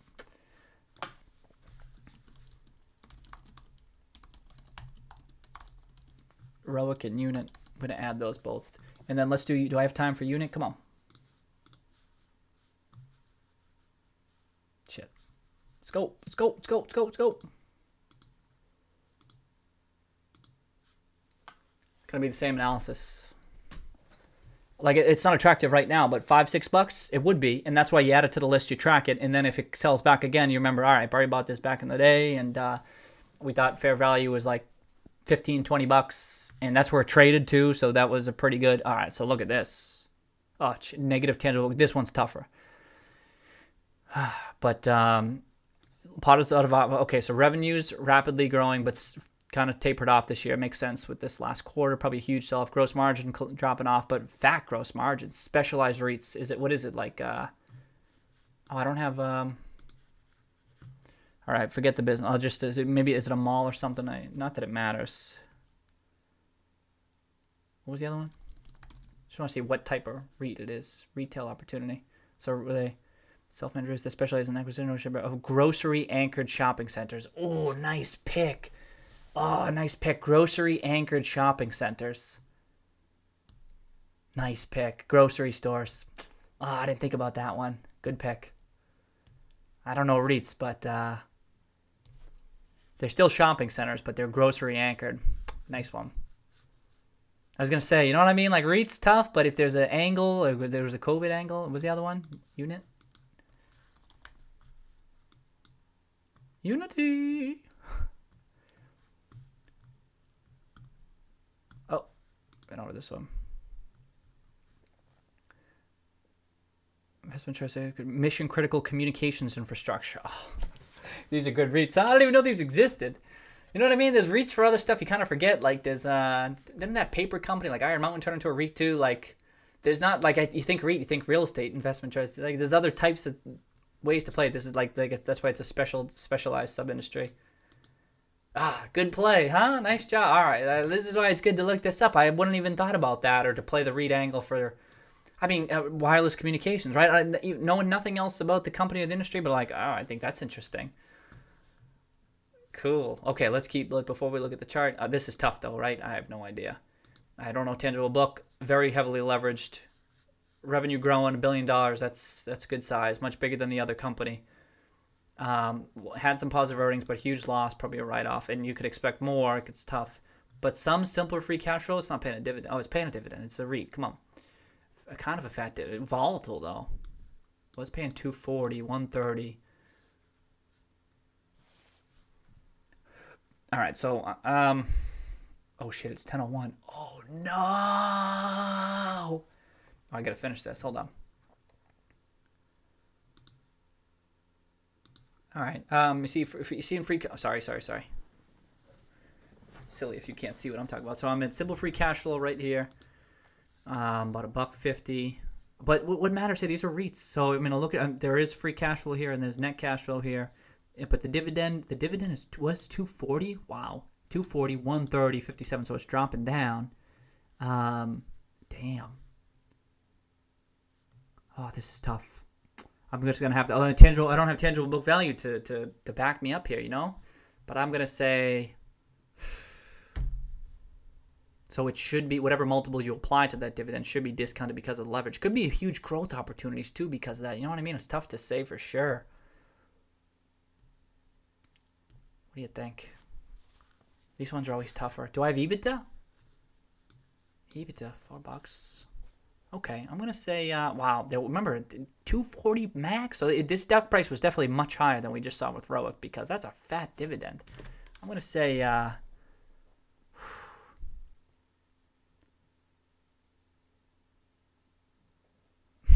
This is tough. I try to get it right. It's like a little bit of fun to try to guess what the chart's gonna look like. I'm trying to guess what fair value is, and then it's oftentimes the chart can reflect it. That's what I mean. That's why the charts can be helpful. People say, "Oh, it's silly," but yeah, that chart's often in the ballpark of what fair value is. So let's go with this is dumb. This is.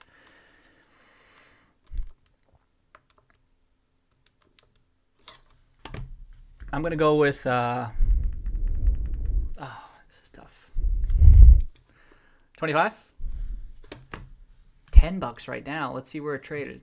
Surely it traded much higher than that, right?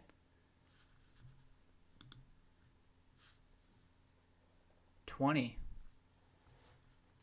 So the market priced in that dividend was unsustainable. Did it actually? So that's the thing. It's such a new company in 2016. Did it actually pay a $2.40 dividend? And you're telling me the stock price was $18? That makes me think that that's not the actual dividend. I'd have to look that up. But I don't. I find it hard to believe. Oh, maybe this was 2015, 2016, $20. But super speculative. You know what I mean? So I applied probably too fat of a multiple because of the risk. I wouldn't.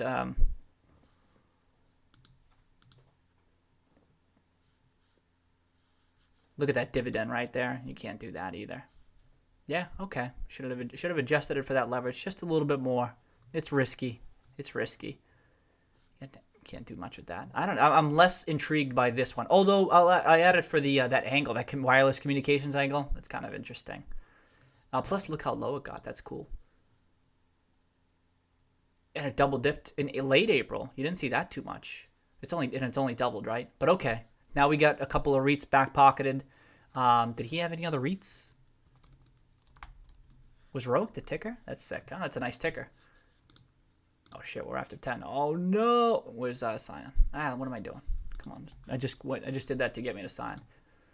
I'm always looking. Remember how I said I was dabbling in some REITs just to diversify, and I don't know REITs, so I was like looking for things to do, and I'm like, oh, I'm out of my element here, and so I'm excited by having. So he was only got 2. He's dealt in a couple others in the past that I had back pocketed. I came across a new one too, RLJ, which he didn't. I came across that elsewhere, but he had a couple other ones, CPLG and another one. So whenever he does it, I'll add it to my list. Okay, but that was it for those ones. Okay. Did I say add that to the universe? Okay, so I'll do that. So we got a couple new names. Okay, cool. All right, so we went over today. Hope you don't mind. Cheers. Thanks for hanging in there. I know it was all over the place today. That's okay. We still didn't get through those damn charts. You know what I mean? So how much of this is just like screening through existing companies? I know I keep saying that, but I'm increasingly surprised. I think it's just because I'm still trying to get my bearings. You know what I mean? I feel like it's gonna subside. And then how many times can you look at the same chart? Because the companies in your portfolio don't change that much. But right now, because I haven't looked in a while, every time I'm coming across a company, I'm pulling up the chart. So now it's tlearly taking me longer than I expected. It could be a couple more weeks of this. So I apologize if it sucks. But I'll get up to speed, and then I think some more structure would help, like going through daily routines and maybe weekly charts and stuff like that. But I'll keep giving it some more thought. But yeah, hope you had a good time. See you on Wednesday. Have no idea what we're gonna be doing. We'll see what the market brings us, and yeah, have a good night. All right, peace out.